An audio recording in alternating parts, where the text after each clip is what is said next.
Hey guys, welcome back to the channel. This is a story about what if Naruto finds the Golden Wolf summoning contract. Before I start, please support for more amazing content and do consider subscribing to my channel and share this video with your friends. This is written by Corruptmonk and link in description and support writer. Let's start the video. Chapter 1.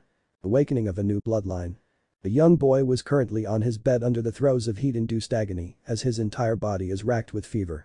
His spiky blonde hair is matted with sweat as he tossed and turned as if suffering from a nightmare. The young boy's name was Uzumaki Naruto.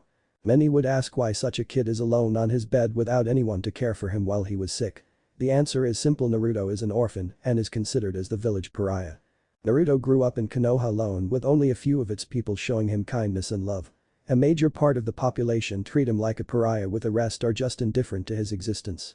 He grew up not knowing his parents, and all he got from the leader of the village, which he affectionately calls Jiji, that they both died the night of the Kyuubi attack, the night he was born into this world almost 8 years ago. After he was tossed out of the orphanage at the age of 5, the Sandaime Hokage bequeathed him the use of a run-down apartment at the western edge of the village, with a weekly allowance for food and supplies. He grew up alone since then, with only the Sandaime visiting him from time to time during his free time. Forced to grow up on his own, Naruto showed a maturity that shouldn't exist in an almost 8-year-old boy. He should be playing around with the other kids of the village without a care in the world.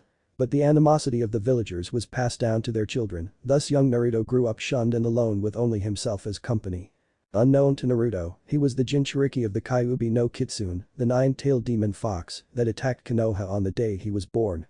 But despite everything that happened to him, the hateful glares, the harsh words, the ridicules, and the occasional beating on his birthdays, he still retained his childlike innocence that he happily shows to those that he loved, dropping his mask of indifference and coldness that he usually wears in front of the rest of Konoha. While the child was tossing and turning in his sleep, deep inside his mind, another presence woke up from its deep slumber by the sudden sickness that racked the body of his container. The Kyuubi no Kitsune was confused. His millennia of experience did not prepare him for the sickness that suddenly gripped his vessel. No matter how much of his chakra he sends to his vessel's system to get rid or overpower the problem, it was continuously rebuffed, as if an unknown force shielded his vessel's body from it, and no matter how hard he tried, which was exceptional in his case, nothing bore fruit. Oh, he was trying hard, oh yes he was. The Kyuubi felt fear for the first time in his entire existence, for he knows when his vessel succumbs to death, so would he do to the Shinigami's god-forsaken seal that trapped him inside the boy.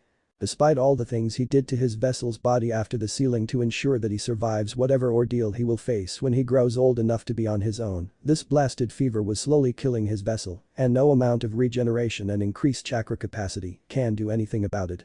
So while his vessel suffered for hours under a very high fever, Kyuubi was doing his damn best to manipulate his energy towards his container just to get rid of the problem.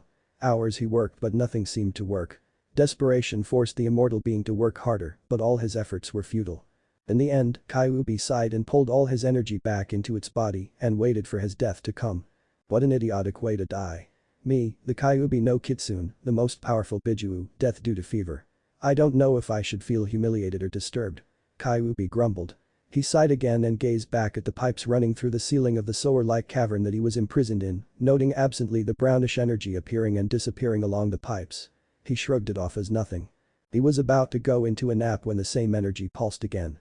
He raised an eyebrow at the phenomenon. His curiosity piqued. He focused the limited senses he had on the body of his vessel and noticed that instead of the body deteriorating due to sickness, the unknown energy was slowly improving his host's body. Interesting. It seems that my vessel isn't dying after all, but what is happening to him? He mused as he stretched his senses again to check on his vessel's current condition and was surprised at what he found. All his years alive in the world did not prepare him on what the energy was doing to his host's biology. Chakra coils were being improved especially towards the major senses.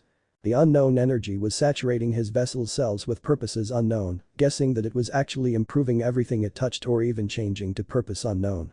Interesting indeed. It seems that my time in this world is not yet at an end. We shall see where this development will lead. Surprise me, my vessel, on the time that we meet. Chuckled Kyuubi as he laid his head down on his paw for a nap, no longer afraid that death would claim him during his rest. Naruto woke up from his feverish sleep without any concept of time.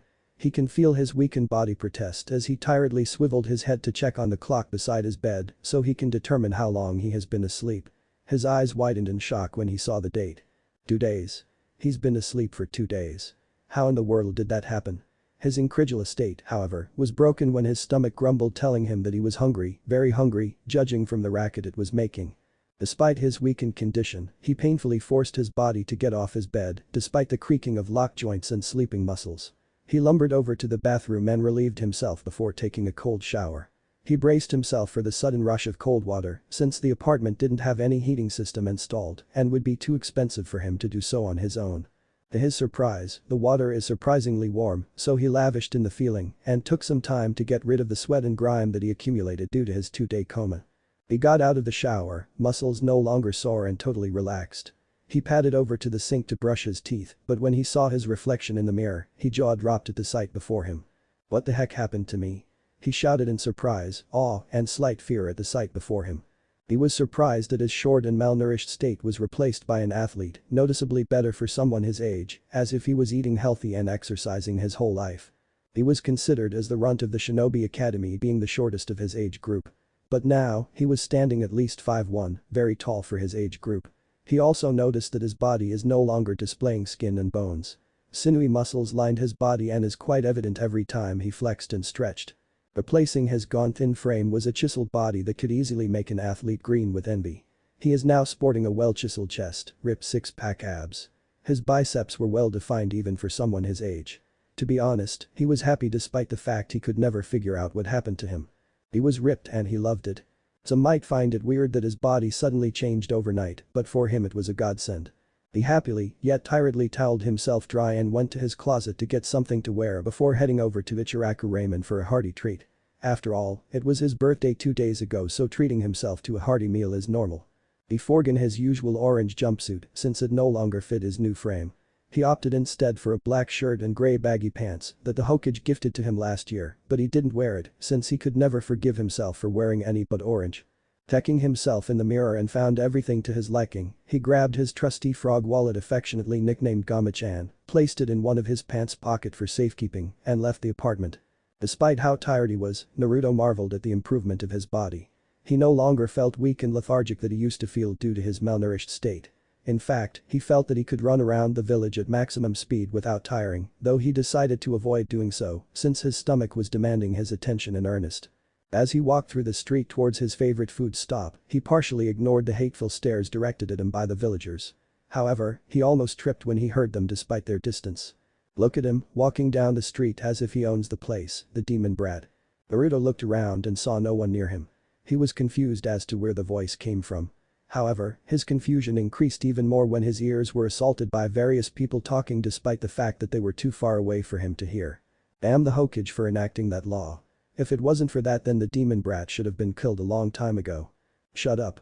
There are ambus around. We don't want to get in trouble just because you said something you shouldn't.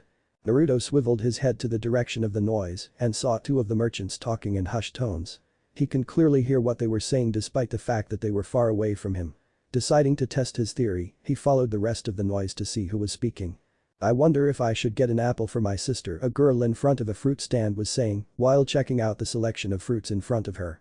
"Tenten, don't forget to deliver the shurikens to the address that I gave you," said an old man to a girl in front of her with 2 buns on her hair. "Sure dad, but make sure that you give me those kunes you promised after this delivery," replied the girl before speeding off. More sounds assaulted his ears as he focused his hearing. It was amazing. He can hear very far judging from the distance of the speakers.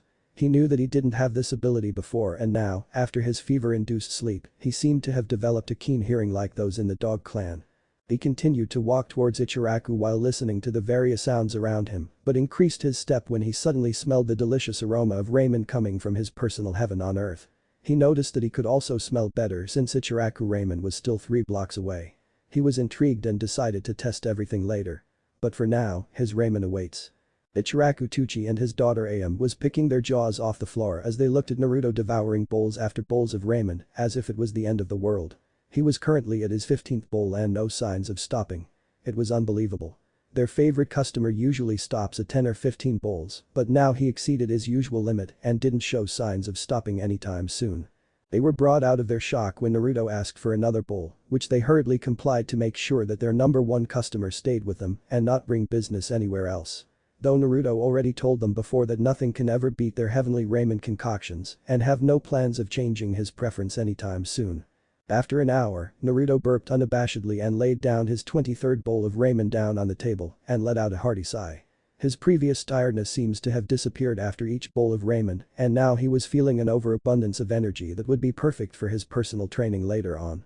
He didn't even complain that his Gama-chan took quite a hit. He was just too hungry to think about his savings. "That was great, Oji-san. Your ramen is the best," exclaimed Naruto after releasing another loud burp which caused both the ramen chef and his daughter to laugh. "Of course. What do you expect? I am the best ramen chef in the world," Tucci declared with fires burning in his eyes. "You got it, old man. When I become Hokage, I will make ramen the national food of Konoha. Believe it," said Naruto with the same fire and determination in his eyes. Am just sighed as she watched his father and his surrogate brother declare their undying love towards ramen. She rolled her eyes at them and proceeded to clean up the mess. After a few more minutes of declaring his love for ramen, Naruto bid everyone goodbye and left, but not before Am gave him a brief hug and a kiss on the cheek, which caused the poor boy to blush red like a tomato, who sped out of the shop to avoid further embarrassment, with Am's tinkling laugh following him all the way. Am his newfound hearing. Naruto reached his personal training group deep in the forest that surrounded Konoha. It wasn't as if Naruto wasn't allowed to use the training grounds that littered the village. He just wanted his training to be kept secret to avoid the ire of the Konoha public. Unlike popular beliefs, Naruto wasn't stupid. In fact, he learned early that acting is one of the best ways to avoid being beaten to a pulp or being ridiculed by his academy teachers. So after his first year in the academy, Naruto decided to hide his skills and intelligence under a mask of stupidity and boisterousness to pacify the public's belief. He even delved into the art of pranking just to add to the persona. People no longer hated him for the Kyuubi, despite him not knowing about his burden, they hated him for his rather embarrassing pranks. He was happy that it worked like a charm. Upon arriving at his favorite training ground, he decided to think about what happened to his body. Aside from the obvious physical improvements, it seems that his senses were improved as well. He already knew about the boost he got on his hearing, smell, and taste, the latter of which further improved his ramen addiction that allowed him to break his previous record, which he also noticed as well, since he doesn't usually eat that much compared to what his classmate Chaoji usually eats during lunchtime. Deciding it best to test out his body through training, he started out with a few laps around the training ground to check his physical limit. He noticed that his speed has improved, as well as his stamina. When he reached his usual 5-lap limit at top speed without getting winded, he increased his pace and proceeded to just run until he got tired. He moved through the trees like a blur, avoiding upturned roots, occasional rabbits and squirrels, even jumping from one branch to another, just for the fun of it all at top speed, which was 10 times as fast as he used to have. It took him a total of 3 hours before he got tired enough to stop, which was an amazing feat in itself. He dropped down on the grass and stared at the clouds while pondering the sudden improvement on his body. He already tested out his speed and stamina, so the only thing left is his strength. He spent a few more minutes to rest his tired muscles before standing up and moving to one of the bigger trees in the clearing. He relaxed himself with a few deep breaths before going into the standard academy Taijutsu stance and took a deep breath before releasing a powerful fist towards the trunk. The result shocked him. His fist met the trunk and pulverized the first few inches of it. At the strength he released, he didn't even feel any pain on his knuckles, which was another shock to itself, since his healing wasn't even that fast to begin with, and he usually suffered some mild ache after releasing a strong punch on a tree or training dummy. He continued to punch the tree in earnest, increasing his strength until he reached his limit. After 30 minutes of punching, the tree he was practicing on finally gave way and fell, releasing a loud crash that echoed throughout the clearing. Naruto was shocked at the power of his punches. He looked at his knuckles comically, then at the tree, then back at his knuckles. He grinned. He need to tell Hokage Jiji about this. He ran back to the village at top speed, leaving a trail of dust and dry leaves in his wake. Hiruzen Sarutobi, the Sandaime Hokage, was mourning as he continued to fight the god-forsaken paperwork that littered his desk. He's been working at it for hours now, and the pile didn't seem to lessen. In fact, it seems to have grown a few inches more. He cursed but refused to stop since he knew that the damn paper would multiply like rabbits if left alone. He sighed as he stamped another hateful document with relish. How he longed to have a distraction just so he could take a few minutes of rest. His prayers were answered when the door to his office was opened with a loud bang, revealing a widely grinning Naruto, his surrogate grandson. The grinning face brought a smile to his lips despite how tired he was of his work. It was a miracle how someone of Naruto's reputation always brings a smile to his face, despite the hardships that the boy went through. He knew that he would either go suicidal or homicidal with all the punishment the boy went through. He frowned, however, when he noticed something different about the blonde. Naruto was taller, more muscular, and the lack of orange on his clothing brought alarm bells ringing inside his head. He chose to ignore it and wait for an explanation that he surmised would be the reason that the blonde visited him. With a smile still plastered on his face, he addressed the boy. "What brings you here, Naruto-kun?" the Hokage asked the smiling blonde. "Gigi. Something amazing happened to me," Naruto exclaimed with excitement. The Hokage quirked an eyebrow at the declaration. "This should be interesting." "Really? Well, grab a seat and tell me all about it." The Hokage gestured towards an empty seat in front of his desk which the blonde happily took. "I had a fever a couple of days ago and I woke up this morning and found my body changed," blurted blonde. "Really now, Naruto-kun? What do you mean changed? Please tell me everything and don't leave anything out," demanded the Hokage in a soft voice, trying to puzzle out the drastic change in his hyperactive surrogate grandson. Naruto scratched the back of his head while gathering his thoughts. "Well, I woke up this morning tired from getting a fever a few days back. I went to the bathroom to take a shower and when I stood in front of the mirror, I saw that I became taller and got these cool muscles now. I feel so strong, I can hear even from far away, smell and taste better. It's all so cool," declared Naruto with childlike exuberance. Now the Hokage was worried. Such changes to the body can only have a few explanations. But in Naruto's case as the Kyuubi vessel, such changes could possibly mean that the beast was making the changes for the boy, which was never a good thing. It is also possible that there are other reasons as well, but this requires a thorough check by a medic nin. He decided to satisfy his curiosity and proceeded to do just that. "Well, Naruto-kun, if you're not busy maybe we can go to the hospital and have your body checked to make sure that everything is alright. After all, suffering from a fever for days and having your body changed might cause some problems later on." Seeing Naruto nod, he pressed a button on his desk and informed the secretary that he will be taking the rest of the day off due to an important impromptu appointment before proceeding to grab the boy on the shoulder and shunch Ed out of the office to the front of the hospital. He let go of the boy and gestured for him to follow. A lot of civilians and shinobis bowed down to the Hokage but gave Naruto a glare which the boy ignored. The blatant disrespect towards the boy made the Hokage frown, but he pushed the incident to the back of his mind since there is something more important to take care of. They reached one of the offices that littered the building and entered without so much as a knock. The doctor, who was filling out a form behind his desk, saw his visitor and immediately stood up and gave the Hokage a bow. "Hokage-sama, what do I owe the pleasure of this visit?" He also noticed Naruto peeking behind their leader and gave the boy a smile. "Why hello Naruto-kun. Is it time for your monthly checkup again?" "Hi Kaido Jai-san. Hokage Jiji just told me to follow him so I did," answered Naruto. He really liked this kind doctor since he was the only one in the hospital who was kind to him and took care of him every time he needs to visit the hospital. The Hokage addressed the smiling doctor. "Good afternoon Kaido. Something strange happened to Naruto and I would like you to give him a thorough checkup to make sure that nothing is amiss." He added the last part with extra emphasis, indicating that this is possibly a Kyuubi matter and doesn't want the boy to know about the beast yet. Kaido quirked an eyebrow at the hidden message behind the Hokage's words and nodded. He asked Naruto to sit on the bed which the boy complied. "So Naruto-kun, tell me everything that happened and don't leave anything out no matter how small." So the boy did since he trusted the both of them with his life. After the story, Kaido asked Naruto to take off his shirt and pants, leaving him only in his boxers, and required him to lie down on the bed. He carefully noted the drastic change in his patient's physique and marveled at how improved Naruto's body was. He made a few seals before his hands is covered with green energy before proceeding to hover it over Naruto's body, taking a bit longer and scanning his stomach in the process. He frowned a bit before doing it all over again. After 20 minutes, he asked Naruto to get dressed before sitting down behind his desk while scribbling a few notes on a piece of paper which he later attached to a clipboard. "So Kaido, is there anything wrong with our ward here?" asked the Hokage while messing Naruto's hair a bit and giving a smile while the boy pouted for being treated like a kid. "Nothing is wrong with Naruto-kun, Hokage-sama. In fact, the boy is healthy, very healthy indeed," Kaido answered while putting the tip of his pen into his mouth, deep in thought. "So there is nothing bad regarding the changes?" asked the Hokage, again adding a hidden emphasis to bad to make sure that the right message is carried across.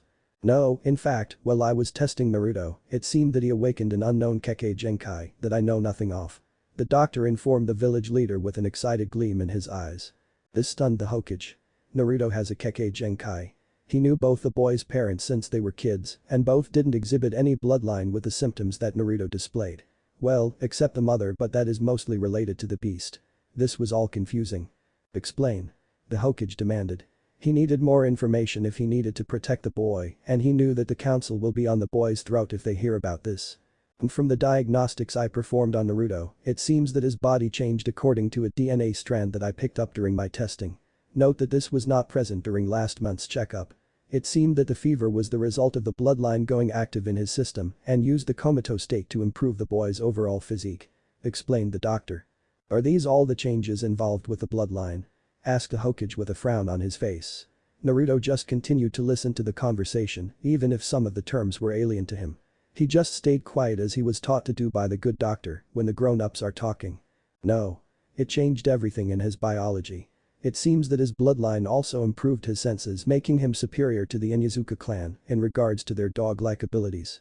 Also, the bloodline also gave him a significant boost in muscle mass and bone density, so that explains that strength and speed. Another interesting fact to note is his already impressive regeneration. We all know for a fact that he can heal wounds quickly, almost like a bloodline. However, the sudden change also increased his regenerative prowess as well, so any wounds he received will heal in a matter of seconds now, not to mention that his antibodies are working overtime to counteract any forms of poison or diseases that make its way into his system. The doctor paused for a bit, gathering his thoughts before continuing. The hyperactivity of this antibodies is what's causing the temperature, even if the reading itself would mean that the boy should be dead right now. In conclusion, by all intent and purposes, the boy is unkillable, except for the most mortal wounds or decapitation.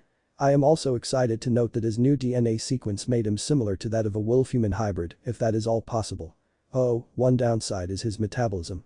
All these changes require an increased amount of food intake, so that explains why he almost cleaned out Ichiraku earlier. Explained the doctor, excitement increasing as he proceeded to mention the abilities the boy seems to possess. The Hokage choked at the information. This made Naruto one of the most powerful human in Konoha. If he was properly trained, then he would be a great addition to the shinobi force in the future. Heck, these abilities would even make him the most powerful Hokage if he achieved his dreams of becoming one. He also looked like he swallowed a lemon when the doctor mentioned the last part. The wolf. Are you sure it's a wolf? It isn't. The Hokage trailed off, knowing that the doctor understood his reference to the Kyuubi inside the boy. No. Definitely a wolf. I should know.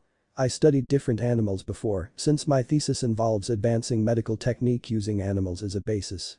It is definitely that of a wolf. The doctor confirmed the discovery with determination, as if daring the Hokage to disagree with him. Naruto listened to the two adults with a keen ear. He didn't recognize the heavy words they used, but he wasn't stupid. He got the gist of their conversation. He has a cool bloodline. Also, the amount of food he ate earlier at Ichiraku was indeed a result of his changes. He almost choked at how battered and empty his Gama-chan would be starting from today. He needs to either earn money for food or he will be learning to hunt. The latter made him sweat since he didn't even know how to hunt in the first place. However, he wanted to ask about the wolf part as well, so he voiced out his concern. "Ida Jiji. You said I'm a wolf?" asked an overexcited boy, his mind already conjuring up images of him with wolf ears, tails, claws, and fangs. Ido smiled at the boy's innocent nature. "No, Naruto-kun. You're not a wolf, but from what I discovered, your body is similar to that of a wolf. Your sense of hearing, smell, and taste, as well as your strength, speed, and reflex is uncannily similar to that of a wild wolf." The Hokage interrupted the two. "So what does this all mean?" "It means that Naruto-kun here is the sole holder of an unknown body-based bloodline that resembled that of a wolf. But it seems that there is more to this bloodline, so I require additional tests. Are you both in a hurry?" asked the doctor calmly, but the excitement lacing his voice betrayed the innocence of the question, as if daring them to deny him this discovery under the promise of pain. This made the Hokage gulp and hurriedly decided to answer the fanatical doctor. "No, we are free for today, so you can proceed with your tests. I want to make sure that Naruto-kun here is without any problems," answered the Hokage with a smile. Indeed, it was a powerful bloodline, but he doesn't want his surrogate grandson to suffer in the future because he was playing Hokage in this role instead of a grandfather. Ido nodded and gestured for Naruto to stand up. "Now Naruto. We have already determined that you have an unknown body-based bloodline. Do you have any questions so far?" Seeing the boy shrug in negative. "Good. Now I want you to channel your chakra as much as you can without straining yourself. You already know how to channel your chakra, right?" "Sure, Kaido-ji-san. Haruka-sensei already taught us that in the academy a few months back," answered Naruto. "Perfect. Then please proceed," instructed a pleased Kaido, since he didn't need to teach the boy anything just to satisfy his medical curiosity. Naruto nodded and did a ram seal and released his hold on his chakra. The results staggered both the Hokage and the doctor. Upon previous checkup, they already knew that Naruto already have Jounin level chakra reserves, but now, he is easily up there with the Kages. They were both flabbergasted at what they were seeing. The chakra Naruto was releasing was so powerful that it created a light blue aura around him. Kaido immediately gestured for Naruto to stop to avoid damaging the building with the amount of wild chakra the blonde was releasing. Amazing. Last month's checkup easily put him in Jounin chakra levels. But now, he is easily on low Kage levels and he is still developing. This is astounding. It seems whatever changed his physical makeup also boosted his chakra reserves as well. Simply amazing. Exclaimed an excited doctor as he jotted down the results on his clipboard. Naruto frowned after pulling the chakra back to his body. He decided to voice out his concerns. Hokage Jiji, Kaido Jai-san, something happened while I was channeling my chakra. Really, Naruto-kun? I didn't see anything wrong. Said Kaido as he continued to scribble on his clipboard, not bothering to look at Naruto. When you ask me to channel my chakra, I see you all a lot better. The colors were brighter and I can see all of you clearly, even that small mark on your right eyebrow. My vision is back to normal though. Said Naruto apprehensively, thinking that he might have something wrong with his recent change. Kaido's eyebrows rose quickly at the information. To see the pinprick mark hidden behind his eyebrows was astounding. He got it while he was still a field medic when he was pecked by one of the birds he was studying and no one knew about it except now. Well, it seems that your bloodline is definitely body-based and a Dijutsu as well. It seems that an application of chakra to your eyes also improves your vision as well. Curious, very curious. Muttered Kaido while taking a few notes in Naruto's medical file. What's a Dijutsu? Asked a curious Naruto. He didn't know the term, but he knew instinctively that it was of significance. The Hokage chose to answer this query from the blonde boy. A Dijutsu, Naruto-kun, is an eye-based technique that displays specific characteristics and results. Are you with me so far? Naruto nodded so he continued. Most Dijutsus requires chakra to activate and yours seems to be one of them and it seems to be part of your bloodline. To give you an example, the Hyuga clan has a Dijutsu called the Byakugan. This allows them to have a 360-degree vision allowing them to see almost everywhere at once, even through walls. Another example is the Sharingan of the Uchiha clan. Upon hearing the explanation, Naruto jumped out of his chair and bounced around the room in excitement. Wohuo. I have a cool Dijutsu. I have a cool bloodline. Wohuo. The two adults looked at the bouncing kid in amusement and were heartened that the kid didn't lose his smile, even after the years of suffering under the idiot villager's actions. The Hokage decided to curb the boy's excitement to get to the important part. Sit down Naruto-kun. We need to talk about this later. There are some important things you need to know concerning your bloodline. The tone that the Hokage used to address the blonde curbed the boy's excitement and nodded before proceeding to sit on a chair but continued to fidget in excitement.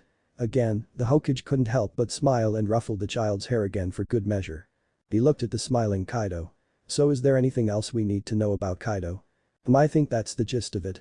There might be more changes and abilities popping out soon since he just manifested the change, so it is best to let Naruto-kun come to me with a weekly checkup to make sure everything is alright. I would also suggest for the boy to have a teacher to help him control his abilities since it would be dangerous, especially his strength. Other than that, Naruto-kun is a healthy 8-year-old boy. The Hokage nodded. Good.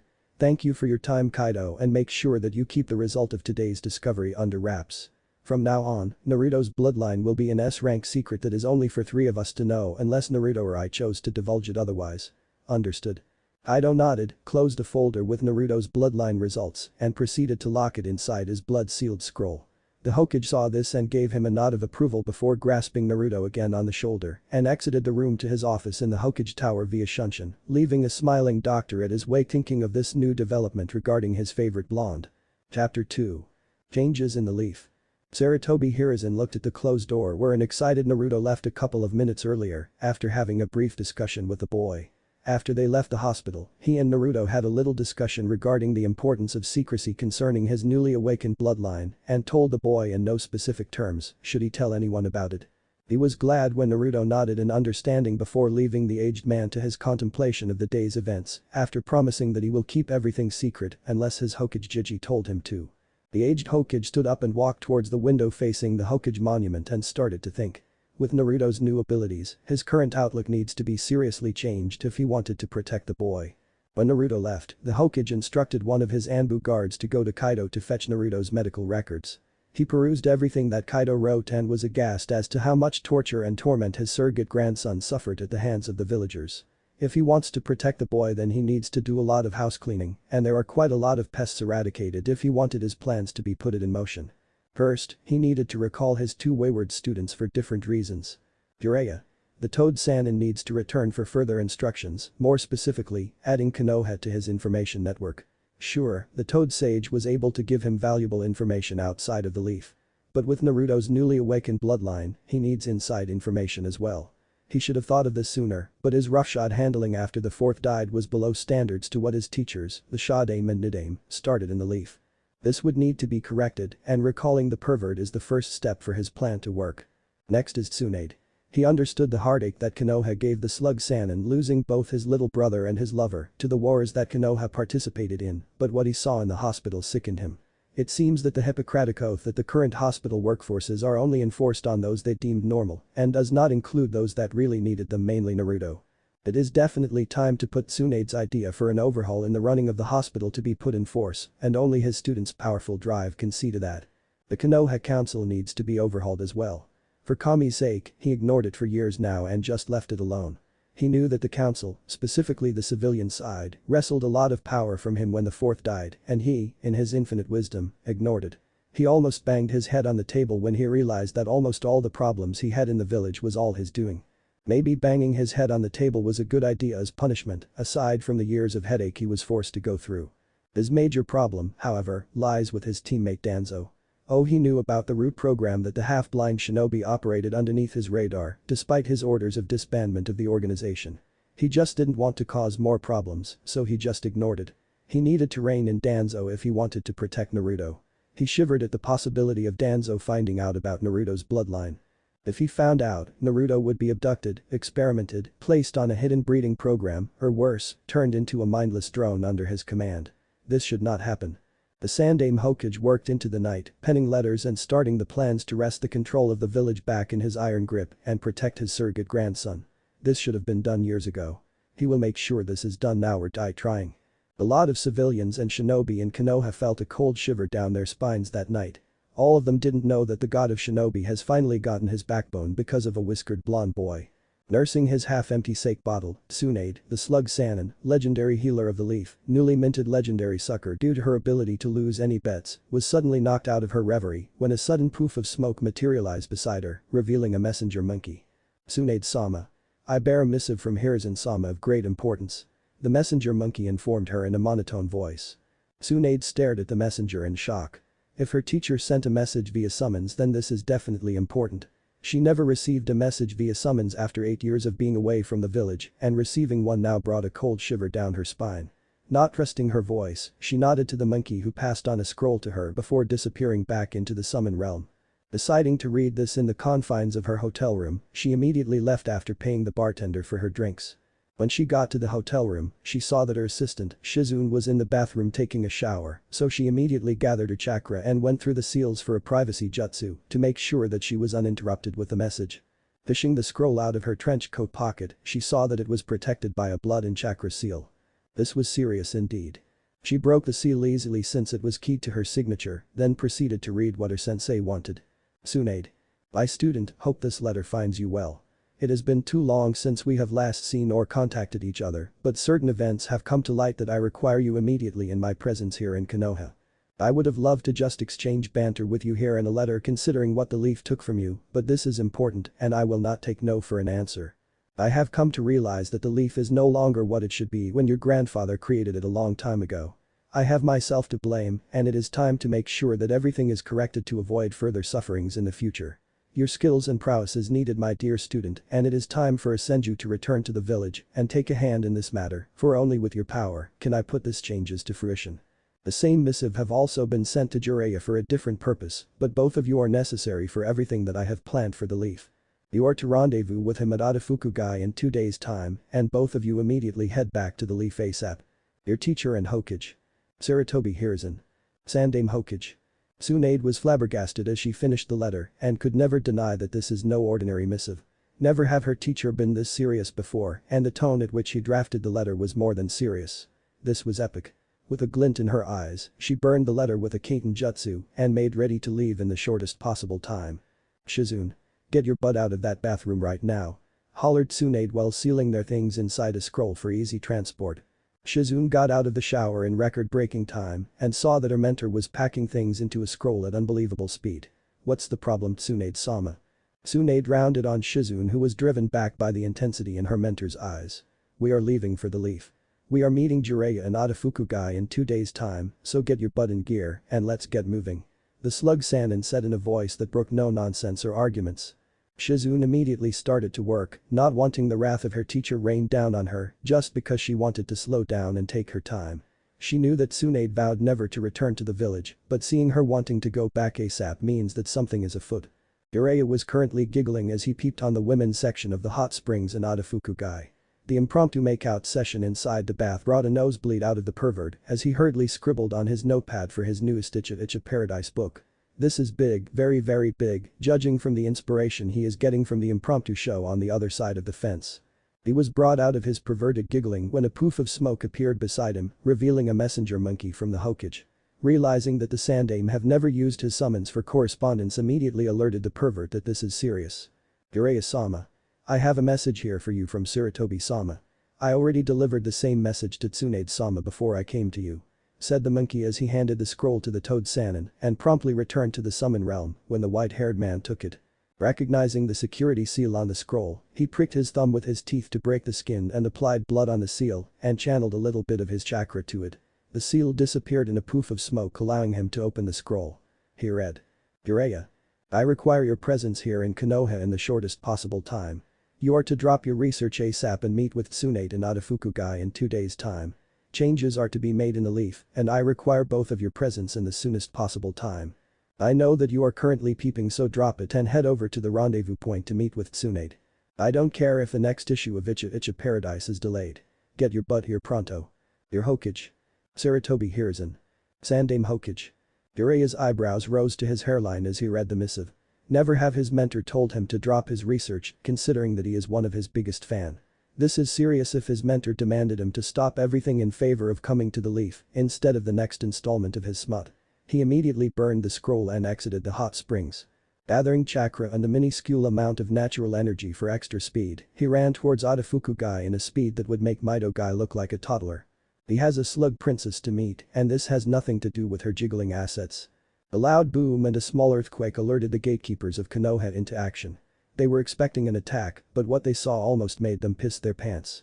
2 of the legendary Sanins are back riding on top of the famed Gamabunta, the toad boss. Both jumped off from the head of the summons before it poofed away back into the summon realm. They both impacted the ground in front of the startled guards and left a small crater under their feet. Shizune went unnoticed considering the important people she was with, which suited her just fine. "Tsunade-sama, Jiraiya-sama. Welcome back to Konoha." One of the Chunin guards stammered his greeting. "It's good to be back. Now if you'll excuse us, we are to see the Hokage immediately," grunted Tsunade in annoyance. And with that, both the toad and slug Sanin left an awed and stammering guard towards the Hokage tower, without a "by your leave." Jiraiya and Tsunade entered the Hokage's office and saw their teacher amidst a pile of paperwork with a frown on his face. Hiruzen saw both his students enter the room and decided to go immediately into business. "Close the door and place your strongest privacy seals, Jiraiya," he demanded in a serious business-like tone. Startled by the seriousness of his mentor's command, he immediately pulled out his patented privacy seal from his pocket and slapped it on the walls, then going through hand seals to activate it. When he released his chakra, the room immediately glowed a bright blue before dying down, signifying that the privacy barrier is up and running. "Good, now both of you sit down. There are a lot of things that needs to be done and we don't have enough time to do it," said Sarutobi while beckoning them to sit in front of him. He immediately took out 4 folders from his drawer and passed 2 of them towards his students, 1 each. "Read it. I'll give you the other set when you're done." Jiraiya and Tsunade nodded and opened the folder. Both of them paled at what they were reading. Seeing his students' reaction, he immediately passed them the other set, beckoning them to read it as well. This time, the reaction was of awe, disbelief, and most importantly, shock. "So, tell me, were you able to understand the importance of what you are reading?" asked the Sandaime. Both nodded, but it was Jiraiya who voiced out his thoughts first. "How did this happen?" the toad Sanin demanded. "Which one? The beatings or the bloodline?" asked the Hokage with a grim look on his face. "The beatings. What have you been doing, sensei? We both promised Minato that we would look after the kid. He traded his life for the village and only for them to stab him in the back, using his son as a punching bag and a torture doll." shouted Jiraiya in a voice filled with rage. Crack. Both Jiraiya and the Hokage looked at the third occupant of the room, prompted by the sudden sound of wood cracking under pressure. They weren't disappointed. Tsunade was holding on one of the arms of her chair with enough force that it cracked the wood into pulp. Her face betrayed a rage, her eyes on fire, and gritting her teeth in fury. Both male in the room saw this before, and the result was not pretty. Still gritting her teeth and holding on to the broken arms of her chair, as if it was a lifeline to her sanity. You better have an explanation for this, sensei, or else.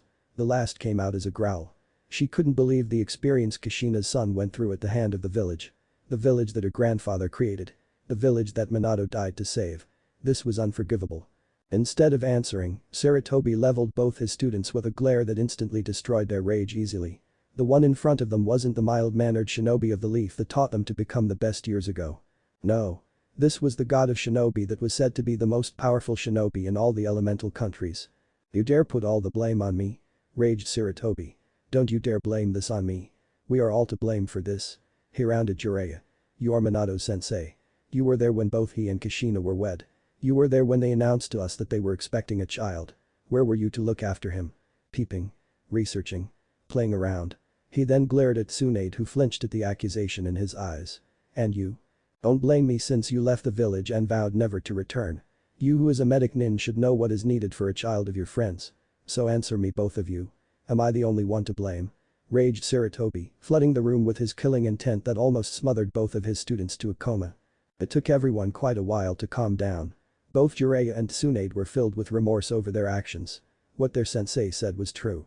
They weren't around to look after the boy. They both left without even thinking what could possibly happen to the resident Jinchuriki, since they both knew how the other villages treated the vessels. No, they are to blame as well as their sensei. Sarutobi tried his best to calm down, and when he did, he took a deep breath before addressing both his students.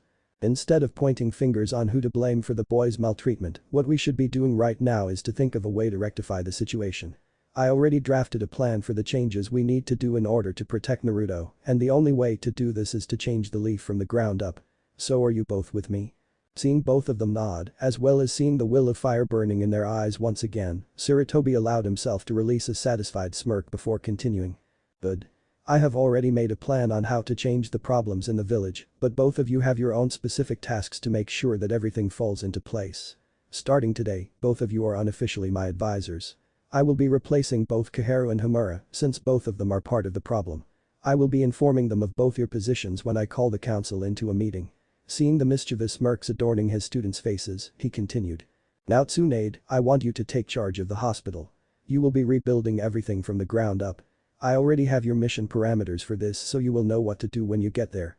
I also give you full permission to enact your own plan for a medic nin in each squad and give you liberty to choose your students among the aspiring genins in the academy. Tsunade perked up at this declaration. Her dream of reducing casualties during missions by integrating a medic nin in teams is finally going to come true. It will take years before results will be seen in the field, but if she starts now, then future missions would yield better results and casualties will drop. She rubbed her hand in anticipation. Oh, she is going to love this mission. Her evil smirk didn't go unobserved by the two males in the room, and both shivered at the implication of that smirk. Now Jiraiya. You already have your spy network outside the village, and it is quite understandable that you have to leave to monitor them all. However, I have another plan that I want you to follow. You will set up your network to make sure that all information will be passed to your position here in the village without requiring you to leave. The reason? Simple, you will be creating a thorough spy network here in the Leaf, and I want you to ferret out every single secrets and anomalies here in the village. I want them all here on my desk so we can start persecuting those that needs to be dealt with. Understood. Jiraiya understood the magnitude of the mission.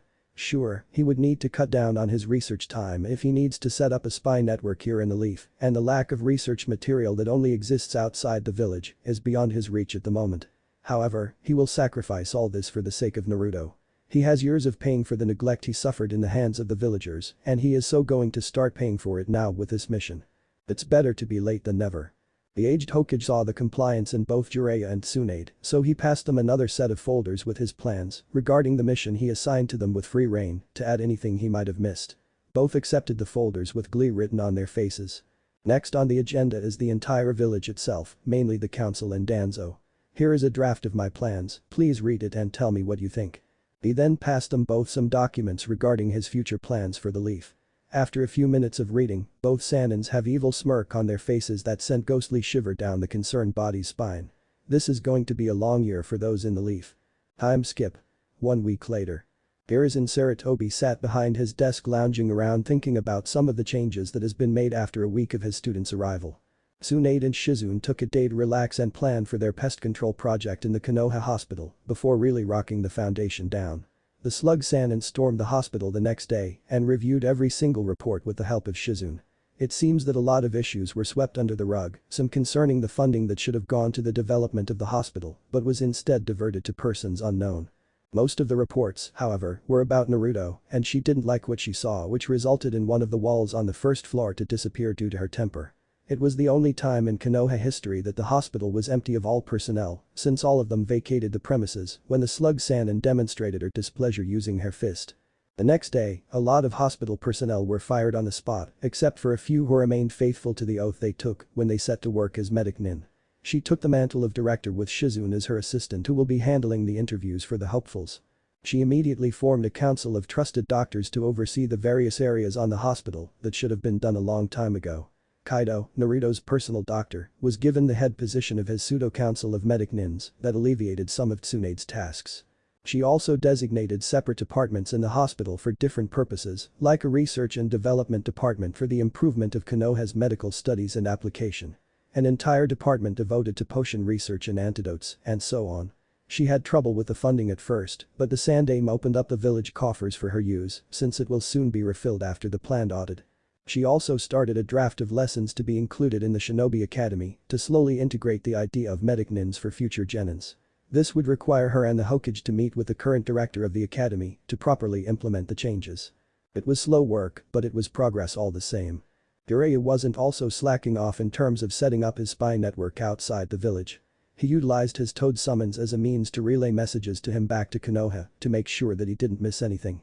Only important messages were required for him to leave the village, but so far none of the reports require him to take such actions, so he remained at the home front to continue his spy network. The secrets he were able to ferret out in the village in only a few days since he started was enough to take his mind off his research, that was how dirty Konoha has become, and the Toad Sage was literally rolling in mud. With only a week of the Leaf Spy Network under Jiraiya's command, some anomalies have been brought to the Hokage, namely Danzo's root program, which was set as a priority by Sarutobi. With an ingenious application of Toad Recon summons in different parts of Konoha, he discovered hidden locations of various root headquarters, their position in the village, various missions outside the village, and Danzo's connection with the civilian council. All of these reports were currently on Sarutobi's desk, which he just finished reading and waiting for Danzo to answer his summons. Danzo was currently walking along the halls of the Hokage Tower towards the Hokage's office where he was summoned. It was early in the morning that one of the Hokage's personal Anbu dropped by in his home and promptly announced that his presence was required ASAP. A cold shiver ran down his spine and a tightening in his gut told him that this meeting would not be pleasant for him. When he reached the door, he immediately straightened and was about to open the door without bothering to knock as a slight to the person on the other side of the door when the Hokage's voice almost made him trip. "Glad of you to answer my summons, Danzo. Please come in." The voice of Sarutobi came from the other side of the door. Danzo sniffed and proceeded to open the door and was about to berate his ex-teammate but stopped when he saw the Hokage's face. The tightening in his gut that he experienced earlier came back in full force upon seeing the expression on Sarutobi. It was the face that he only saw during wartime. It was the face of the professor, the god of shinobi, the Sandaime Hokage of the strongest hidden village in the elemental nations. Sarutobi smirked when he saw the apprehension in Danzo's eyes. "Good. Time for the next phase of the plan. Please sit down, Danzo. We have much to discuss." The aged Hokage almost crooned, which made the old warhawk sweat a bit. Danzo sat down in front of the Hokage and mustered every bit of courage he had in his system and glared at the other person. "What do you want, Sarutobi? Why have you summoned me this early in the morning? This is..." He was interrupted when the sudden flood of killing intent filled the room coming from the Hokage. The cold fury in the aged leader's eyes spoke volumes and will mean a lot of pain later if he didn't shut up right this minute. He gulped. "I think we need to make some facts clear, Danzo-san, since it seems that you need re-educating in terms of village protocol. Let me ask you a question and I want you to answer me." "Understood." "Good. Now first question, who is the Hokage of this village?" The aged Hokage asked in a deceptively calm voice, penetrating eyes never leaving his prey. Danzo, fortunately, held back a biting retort before answering. "You." "Good." Then how come you are questioning my orders about summoning you? You live in this village. You have a position in this village. You are a shinobi of this village. So that means that you are under me, Danzo. Now please tell me, are you supposed to question me when I summon you to my office? Asked a Hokage in a deathly calm voice. Quailed by the coldness in the Hokage's question, he swallowed his pride and decided to play it safe. No, Hokage-sama. I apologize for my rudeness. Sarutobi gave Danzo a calm and calculating gaze. Good. It seems that you learned your lesson well, Danzo. Now, tell me, how is your root program coming along? He asked in a calm and conversational voice to make sure that his opponent is caught off guard. You already know that the root program was disbanded, Hokage-sama. So why are you asking me this pointless question? Grated Danzo, who was already sweating on the inside and thinking of ways to get out of the situation. Sarutobi didn't give him that option to escape. Oh really? Then these documents I have before me are false.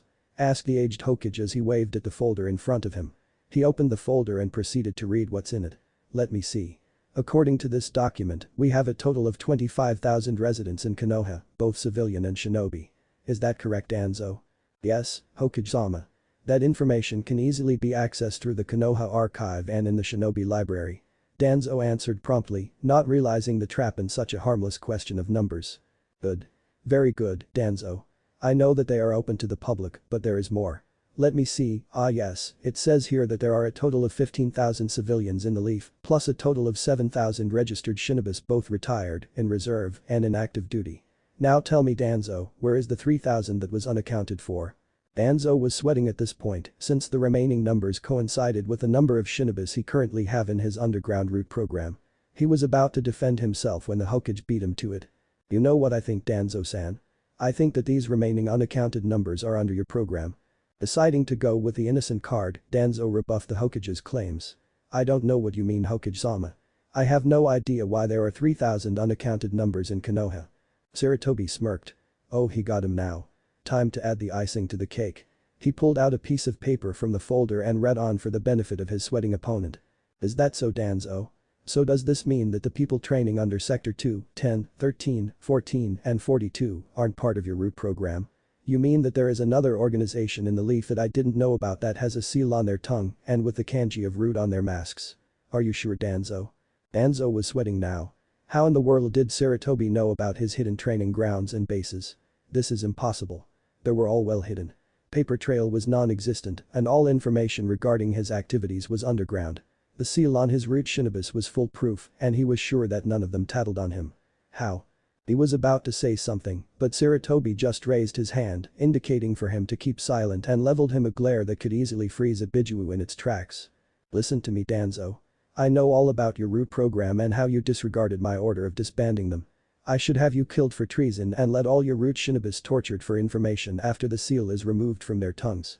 He paused to add to Danzo's unease. Oh, which reminds me, I already have the counter seal to it, so they will surely squeal everything when Ibiki and Anko plays with them. Danzo slumped in his chair. Everything is now out in the open and nothing he could say will protect him from his death. He gave the smirking Sarutobi a tired look. What do you want, Sarutobi? Inwardly, the Hokage pumped his mental hands in triumph and proceeded to the next phase of the plan. Don't worry, Danzo. You won't be executed for treason. Oh no. I still have use for you, old friend. He said in a sickly sweet voice that promised a lot of pain if he refused. Seeing no disagreement from Danzo, Sarutobi continued. I want you to officially reactivate the root program. Danzo's face perked up when he heard this, but slumped down again when he heard the next part. Under my command. Starting today, I will take control of your root with you as its director. It will be a shadow branch of Konoha military that will operate under guise. You will submit to me every single document, secrets, and plots you have under your program, which I will peruse at a later time. Let me remind you, Danzo, that I know all of your moves, and one wrong move means a day of torture at the hands of my trusted interrogators. Understood? Seeing Danzo nod. What else could he do but agree? Good. You may leave. I expect everything here on my desk in 2 days. It should be enough time for you to relay the new order of things to my new subordinates. Do this or else.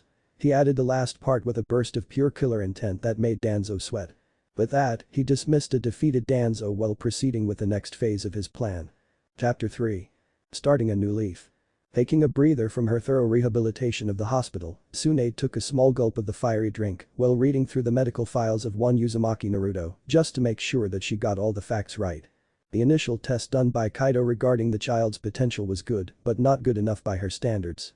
Sure, he got the basics done in terms of physical and mental tests, but the finer points were left alone either because he didn't know how to proceed with such discovery or he was afraid that taking a deeper plunge into the child's body would result in a negative reaction. Tsunade scoffed as the thoughts appeared on her mind. Kaido might be afraid to dig deeper but not her. No, she was the legendary medic of Konoha and she knew quite a lot of methods to loosening the secrets in one's body that other doctors in the elemental nations could only dream of. She was brought out of her musings by a knock on her door. "Come in." The door opened to reveal one Dr. Kaido, Naruto's personal medic nin as assigned by the Hokage. Not the best of the best, but due to the mindset of the previous workforce, he was the only one her teacher could get to take care of the boy. "Tsunade-sama. You have summoned me?" said Kaido with a bow of respect. "Yes, Kaido-san. Please sit. We have much to discuss. I hope that your new position in the hospital wasn't too troublesome for you," inquired Tsunade as she beckoned for the good doctor to take a seat in front of her desk. Kaido brightened immediately upon hearing his new position. "No, Tsunade-sama. The position was a godsend. Being able to take a hand in the changes necessary for the hospital is a dream come true for me. So, no. I love my new position and love the changes you planned for the future of Konoha Medical." Tsunade nodded. Her respect for the man rose up a peg or two for that comment. However, now is not the time for platitudes and useless compliments. It's time to discuss the recent discovery in medical history. Good. Now, I summoned you here regarding one of your patients. One Uzumaki Naruto. I dare say, seeing the results firsthand were quite an experience. Tsunade queried. Of course Tsunade-sama. That boy is a goldmine of medical information. The way his body was improved and enhanced on a genetic level would greatly affect the world's medical history if such study is undergone. But doing so right now at this pace would endanger the boy. Besides, it is still too early to enact such a study since the boy's bloodline is clearly in the developing stages. Explained Kaido with excitement. You're correct. The Brad is displaying a medical miracle if truth be told, but that is not the reason why I called you here. She placed a paper in front of the good doctor, one of the detailed notes that he compiled after the checkup. You theorized that Naruto is evolving to that of a wolf as stated in the DNA readouts you managed to extract from your diagnostics. I want to hear your theory since I haven't had time to check the boy myself. Kaido released a disappointed grunt and paused for a bit, gathering his thoughts. It is not as if the boy will be changing into a wolf, Tsunade-sama. But my theory is more pronounced when it comes to the boy's changes. From the looks of it, the DNA strand that I got yielded 2 results instead of the usual one. Tsunade looked at the doctor as if he just sprouted another head. 2 strands. Don't be ridiculous, Kaido. It is impossible for a single human to have 2 strands of DNA. Kaido shook his head. If you read my notes, Tsunade-sama, there are 2 strands of DNA on Naruto's biology. However, these 2 are separate and it seems to be connected by some form of thread. From what I surmise, the wolf DNA requires activation, but the stimulus for such activation remains unknown. Now Tsunade was intrigued of the concept. A change that requires activation. Now that is something to look forward to.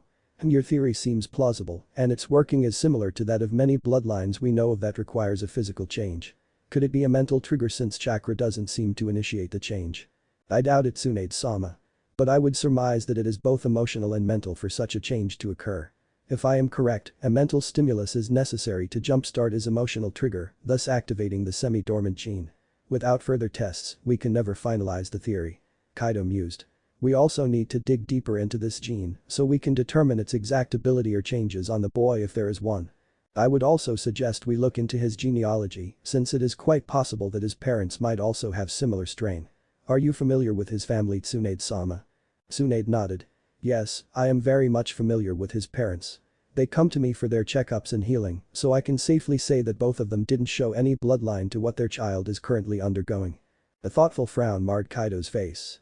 If that is the case, then the gene to trigger the activated of the bloodline might be dormant in their case. A distant ancestor might yield more positive results, but it would be safe to say that it is impossible right now since Naruto-kun is the last of his family. It would be safe to treat this as a new bloodline and document it from there for future use. Tsunade became quiet after the revelation. The good doctor's theories were sound or if possible, accurate to a point. However, they would all remain as such if they don't have enough facts to prove such a point and requires a thorough test to acquire them. The legendary medic already reviewed the record she had of Naruto's parents and it would be safe to say that both didn't display the bloodline that Naruto is showing right now. Among the two, only Naruto's mother has an active bloodline. It was too bad that she didn't subject both to a gene test to check since it wasn't required at that time and there was no need to do so. Deciding to set this matter aside for now, she will wait for Naruto's visit to the hospital since there are still plenty of things for her to do and going into this project will surely take a lot of her time in both studies and experimentation. I suggest we drop this project for now, Kaido. According to the notes you made on your findings, you are planning to let Naruto undergo more thorough tests when he comes over next month for a checkup. Is that correct? Kaido nodded in affirmative. Please inform me before proceeding so I can conduct my own tests as well to collaborate the results. It is quite possible that both of us to discover something new that the both of us alone could have missed. Understood. Commanded Tsunade in a voice that broke no opposition. Crystal Tsunade-sama. Agreed Kaido with a bow. Working on this new discovery was a dream come true for him and he didn't plan to do anything that might compromise his position in this project. Tsunade nodded and beckoned for him to leave her while sealing Naruto's medical files back into her private scroll before tackling another document regarding the hospital's running. But not before taking a long swig from her trusty sake bottle. Hiruzen Sarutobi was currently sitting behind his desk, deep in thought, finalizing everything that needs to be done in today's council meeting that will shake the leaf to its foundation. This has been coming for quite a while now, but the information that he received from Jireya's spy network will make it easier for him to enact the change necessary to improve the leaf and protect his surrogate grandson. He was brought out of his musings when Tsunade and Jireya entered the office, both sporting faces of anticipation on what is about to happen in the meeting later. Thank you for coming, Jireya, Tsunade. I have called a council meeting in an hour for both civilian and shinobi councils. It is finally time for us to enact the plan we have discussed. Jireya grinned. I guess the information I passed on to you from my spy network pushed to change the schedule ahead of time, then. The aged Hokage smiled. Yes, Jireya. Your spy network yielded the results I need. Their actions have already been brought to my attention before, but the lack of evidence delayed any form of action. He looked then at Tsunade who was slouching on the couch with a sake bottle in hand. He sweat dropped at the sight but ignored the alcoholic beverage for now. How about you, Tsunade? Any problems on your front? Tsunade grunted and took another swallow of the fiery drink before addressing her sensei. Problem? The hospital is like a ticking time bomb ready to blow up. You have perfect timing in calling me back and starting the change, or else we would be totally screwed. Sarutobi's face turned grim. This you need to know. Explained Tsunade and don't leave anything out. The slug Sanin took another drink. When I took over, the hospital isn't even running at 10% efficiency. Most of the doctors and nurses were not qualified to even practice and how the head doctor hired them I have no clue. All reports indicate the treatments were done in a form of basic first aid. We were just lucky that no serious injuries were brought in or we would be suffering from lack of shinobis. They are woefully inept. I fired all of them and tasked Shizune in screening everything on the applicants. And don't get me started on the funding. The allocations were diverted to imaginary people for developments that we don't even see. No paper trails. Millions of Ryo disappeared overnight for Kami knows where. She spat out the last part and took another long swig from her bottle. Jireya snorted. So what else is new? Everything I uncovered in the leaf is either money transactions or secrets passed to other villages. I wouldn't be surprised if some of them come knocking on our front step due to the amount of information being released without our knowing. This time, rage lined the old face of the Hokage and killer intent is slowly leaking out from him. What information were you able to dig up, Jireya? Jireya snorted and pulled out his ever-present research notepad, but instead of the usual smut, this one is filled to the brim with village information he managed to get from his budding spy network. Let me see clan information including their abilities, numbers, and experience. Current heirs of clans, names and physical description. Shinobi assignments and mission accomplishments. Patrol information just to name a few.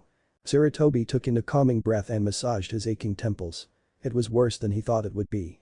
If this information gets out to the wrong hands, especially his traitorous student, then the village wouldn't remain standing in a few years. This has got to stop now. Dog. Upon his prompting, a silver-haired dog-masked Anbu appeared before the Hokage, kneeling. Yes, Hokage-sama. Are the squads in position and ready to enact the plan upon prompting? Yes, Hokage-sama. Squads 3, 6, and 8 are all in position in the council chambers waiting for your orders.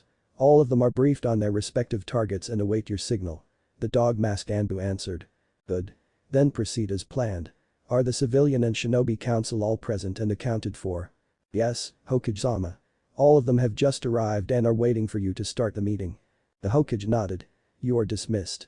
With that, the Anbu stood from his position and melted back into the shadows without so much as a sound.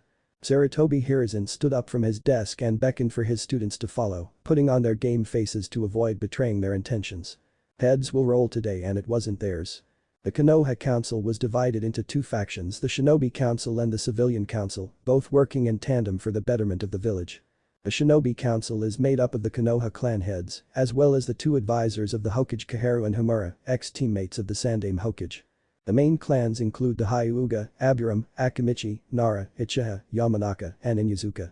Minor clan heads were also present, but their numbers did not merit them any major position. The Uchiha representative was Danzo Shimura since Uchiha Sasuke is still underage, and the eldest, Uchiha Itachi, is a missing nin with a bounty on his head. The Civilian Council is made up of the wealthy merchants in Konoha, who mostly resided in the merchant district of the village. These individuals are considered as the wealthiest in their respective position, thus their position in the chamber. The Hokage, as well as the Toad and Slug Sanin, entered the chamber that resulted in the sudden silence of the gossiping crowd. All of them were called into this chamber an hour ago, and they have no idea what the aged leader wants to discuss.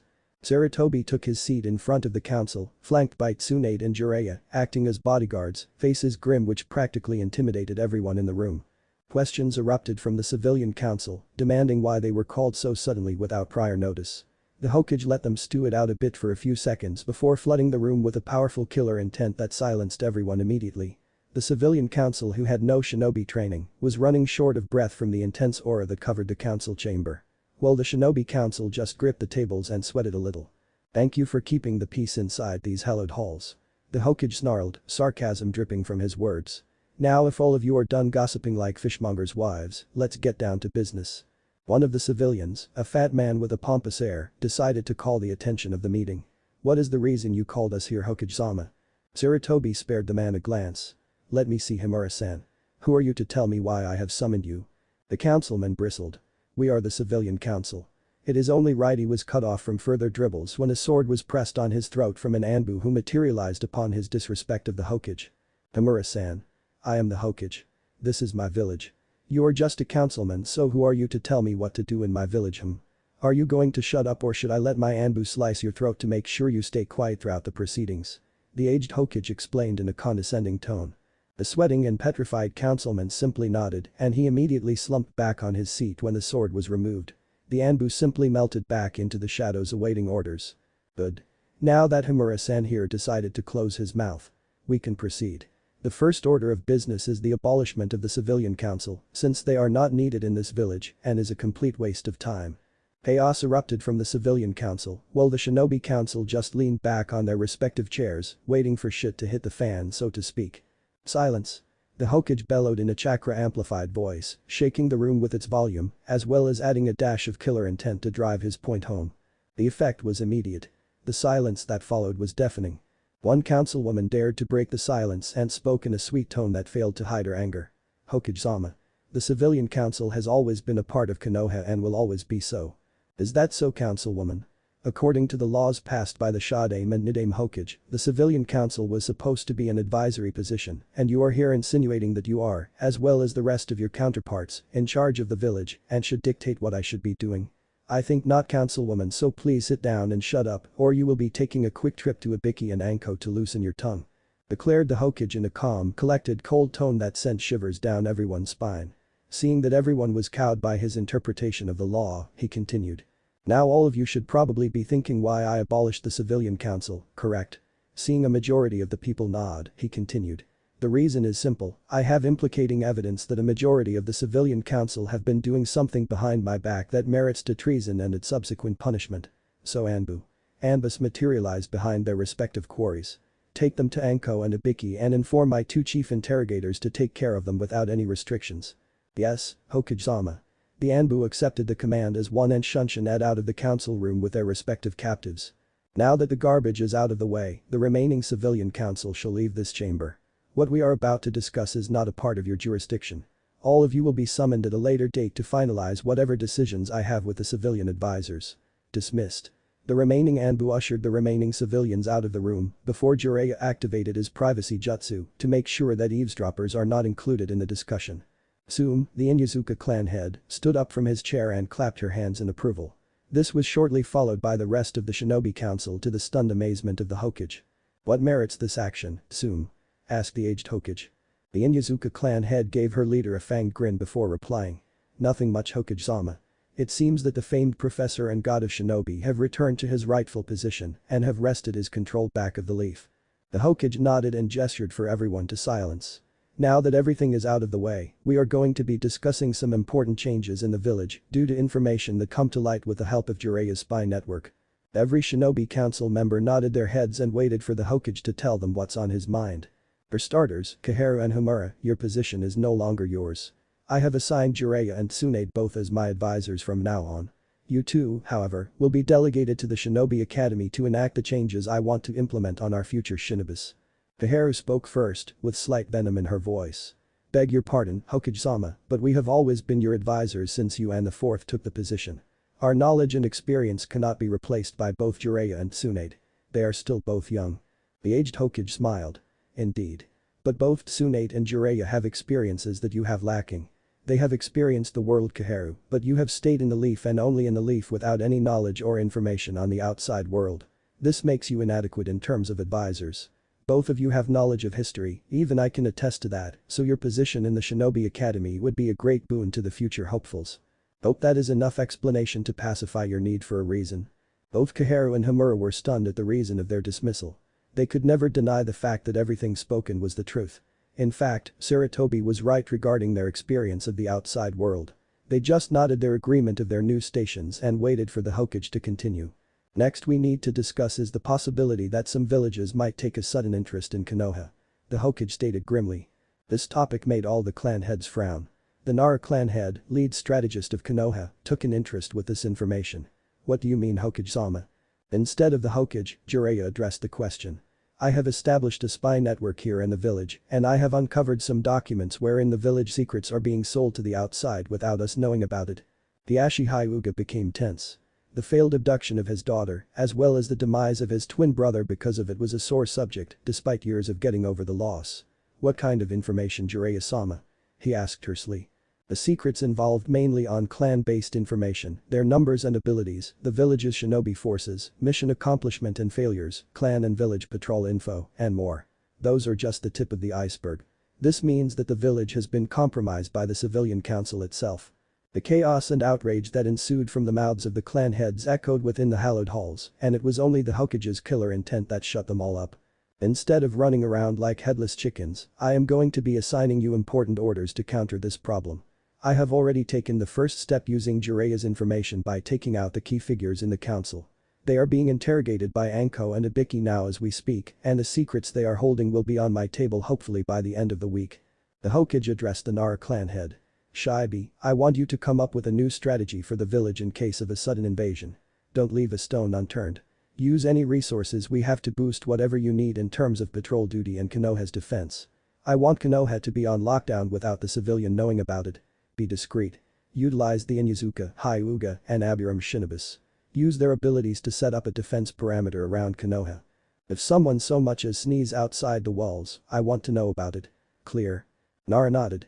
Understood. I will draft a strategy immediately after this meeting and will run it by you tomorrow for approval. His keen mind for strategy already working, utilizing clan information and abilities, inserting them into his strategies and forecasts for the defense of the village. Good. Koharu and Homura. I want you to overhaul the academy. Make sure that the instructors are capable in their respective field. I want to make sure that all the teachings are of equal stature. Train our aspiring genins to be the best. The two ex-advisors nodded. They sat up straight, realizing the importance of their new position regarding the future of Konoha. Danzo, root program will be reactivated immediately under my command. Your forces will be deployed along with Nara's strategy. You are also tasked to deploy your most talented stealth specialist to other villages to scout if there are any active plots against us. If they have, I want to know about it. Also, I will be allowing you to pick sensitive missions that your root shinobi is capable of. Danzo sat straight. Now the Hokage was talking. He was expecting his root to be on standby, but by putting them on the field, then they will be of big use. Of course, Hokage-sama. I will have the assignments ready for you this afternoon. Danzo replied with a little bit of excitement in his voice. The other clan heads noticed it and looked at the grinning warhawk with trepidation. A smiling Danzo was a crazy Danzo. The Hokage nodded, seeing that he has completely cowed the old warhawk under his banner. He then looked at Hiashi. Hiashi. I want you to assign a dozen of your branch family members to be taught by Tsunade. Their Byakugan will be invaluable to the hospital, considering that there aren't many capable enough to take care of our wounded. I hope this is under your jurisdiction. Asked the Hokage, knowing the internal conflicts with the Hyuga elders and currently have no info on their elders, so he decided to go through Hiashi instead of demanding their services outright. Understood, Hokage-sama. Leave the preparations and selections to me. Complied Hiashi, already plotting on how to undermine the current hold of the elders to make sure the Hokage's orders are followed. Tauza, I want you to double train your clan, since they will become the primary defenders in case our defenses are breached. Your bloodline will allow you to protect the walls, as well as any large attackers in the village. Stated the Hokage towards the Akamichi clan head, who nodded in reply. I think that is everything for now. I will be calling the council again in a few months to finalize the plans we have. I expect news of deployment of your orders in the soonest possible time. If you have any questions or additions that is not tackled in this session, then feel free to visit me in my office. Dismissed. But that last statement, Hiruzen Sarutobi, the Sandaime Hokage, have wrested control of Konoha back to his fist, and woe betide to anyone who disagree with him.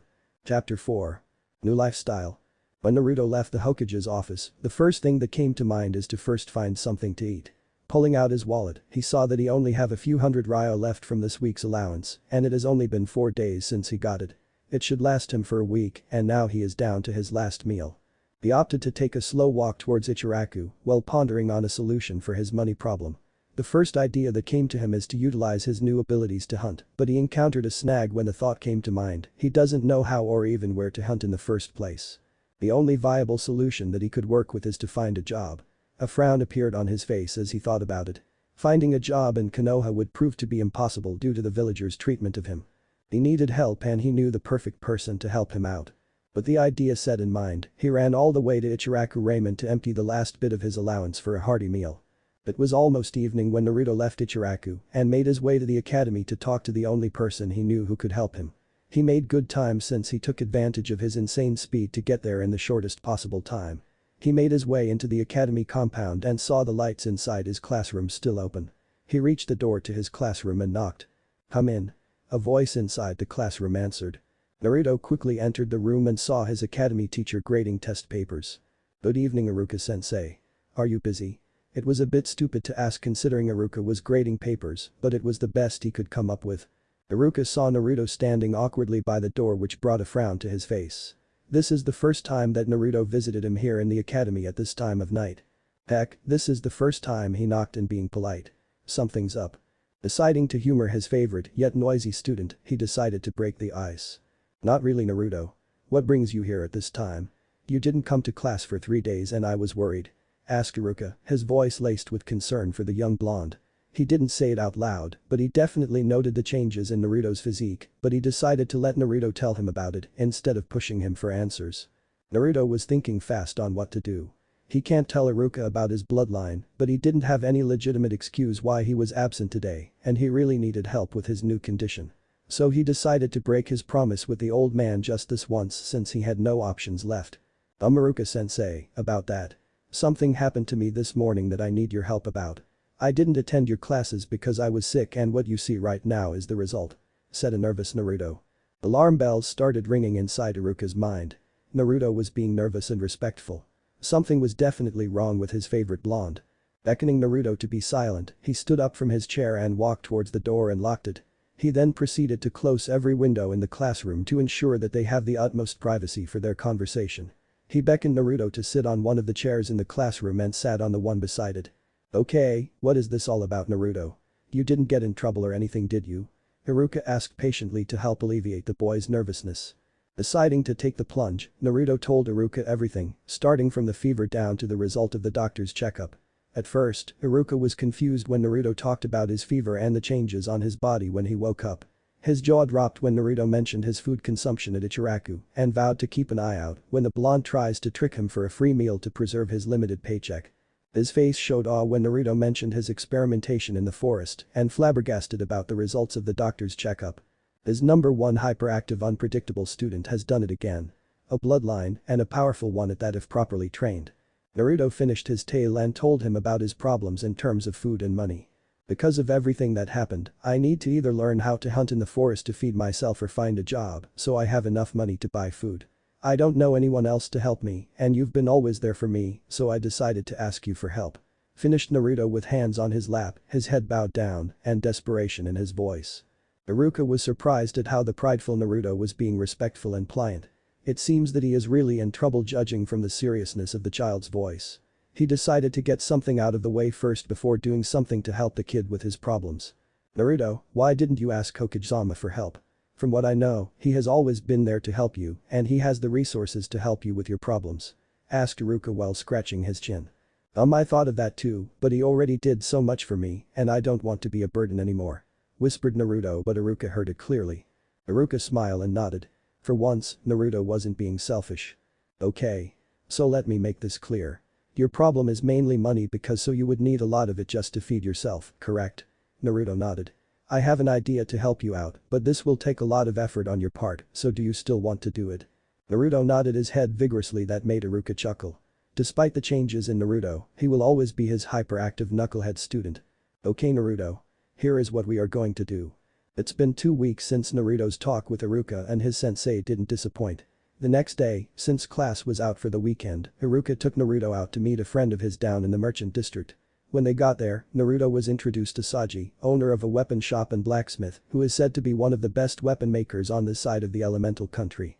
Iruka explained the problem to Saji regarding Naruto's financial problem, without having to elaborate his bloodline, which Naruto was silently thankful of. After a brief interview to find out the boy's willingness to do hard work for good pay, Saji was convinced of the boy's determination and got him started to work immediately by showing him around the shop and what's expected of him. Iruka left happy knowing that Naruto was in good hands and he was confident that Naruto will deliver his promise to work hard. It is his shinobi way after all. Naruto was quite happy with his time in Saji's shop. It was a tight schedule since he needed to attend the academy during mornings then work in the afternoon, but he was able to squeeze it in thanks to his newfound stamina and endurance. Saji got him started out as a delivery boy, but he eventually upgraded the boy as his assistant in the smithy when he discovered the boy's strength. It's not every day you see an 8-year-old boy carrying 3 big boxes of kunais with ease. He was even skipping as the boy was carrying the heavy boxes to the next room. Sweat dropping at the sight, Saji immediately told Naruto to help him out in the smithy, doing some of the laborious work since he was getting on in age. Since then, he became Saji's unofficial apprentice in the forge. Teaching him the basics of weapon creation, like taking care of the metal, how to melt them properly and get rid of the impurities, forming metals using molds, sharpening, and polishing the finished product. He wasn't allowed to do any complicated work, like swords and blades. However, he was entrusted for small projects and orders, like kunais, shurikens, and senbons. Naruto didn't know that working for a living was fun and educational. Also, Saji was quite happy to find a determined worker in Naruto, so he was more than happy to compensate the kid with a few bonuses here and there for a job well done. Well, he wasn't losing any money since he was able to take care of all the orders due to the boy's hard work, so the extra money he gave to Naruto was well worth it. Naruto, on the other hand, was quite happy with his newfound career. Working with Saji made sure that he has enough money for food and clothes. He was even making his own equipment for free using the extra materials lying around the shop, so he no longer need to use the spare low-quality weapons offered by the academy. Despite the drawback of cutting back on his training due to his afternoon shift at Saji's, Naruto noticed that his body was getting a lot of workout with all the hard work he was tasked with. For starters, his speed was sorely tested and improved when his boss asked him to make deliveries in various parts of the village within a specific time frame, and running at full speed, lugging around heavy orders, was definitely doing wonders on his stamina and leg strength. He also improved his upper body working with metal and laboriously hauling weapons here and there due to his boss's bullheadedness that he is old and should not be carrying heavy loads, so he always kept Naruto near him in case he needs something brought over. Naruto scoffed at that. Saji also promised him that he will teach Naruto to make more complicated weapons and equipment once he ages a bit. He was just too young to get started on complicated weaponry that requires an eye for details. He did, however, let Naruto read through some of the scrolls on weapons in his workshop to prepare the boy for the future. With promise made, Naruto was looking forward to this lesson since he dreamt of making his own cool weapons in the future when he graduates from the academy. Despite Naruto's busy schedule, he also made sure to visit the Hokage during his spare time. The old man was more than happy to accommodate the boy for conversation and some ninja stories or advice. When Naruto confessed to the old man about telling Iruka and asking for help in finding a job, the old man was happy that Iruka helped the poor boy and was even surprised that the enigmatic Saji decided to teach Naruto the craft. He questioned Naruto heavily about his job with Saji, what the shop owner was teaching him, and his pay. In the end, the Hokage was pleased and gave him his blessings and a note to always come to him if he needs any help in the future. He was more than happy to help the boy out after all the blonde have to go through in his life. Naruto gave him a hug that left the Hokage out of breath for a few seconds due to the boy's freakish strength. Naruto didn't know it, but the Hokage was proud of the boy for taking matters into his own hand, despite the fact that the old man was more than happy to give him money for his needs. Well, he would if the old man bothered to tell him that his allowance was from his parents' personal fund. He still has his weekly allowance though on top of his wage, so the boy has a small fortune to get by if he really needed to splurge, which the old man doubted. Time skip. 1 year since bloodline discovery.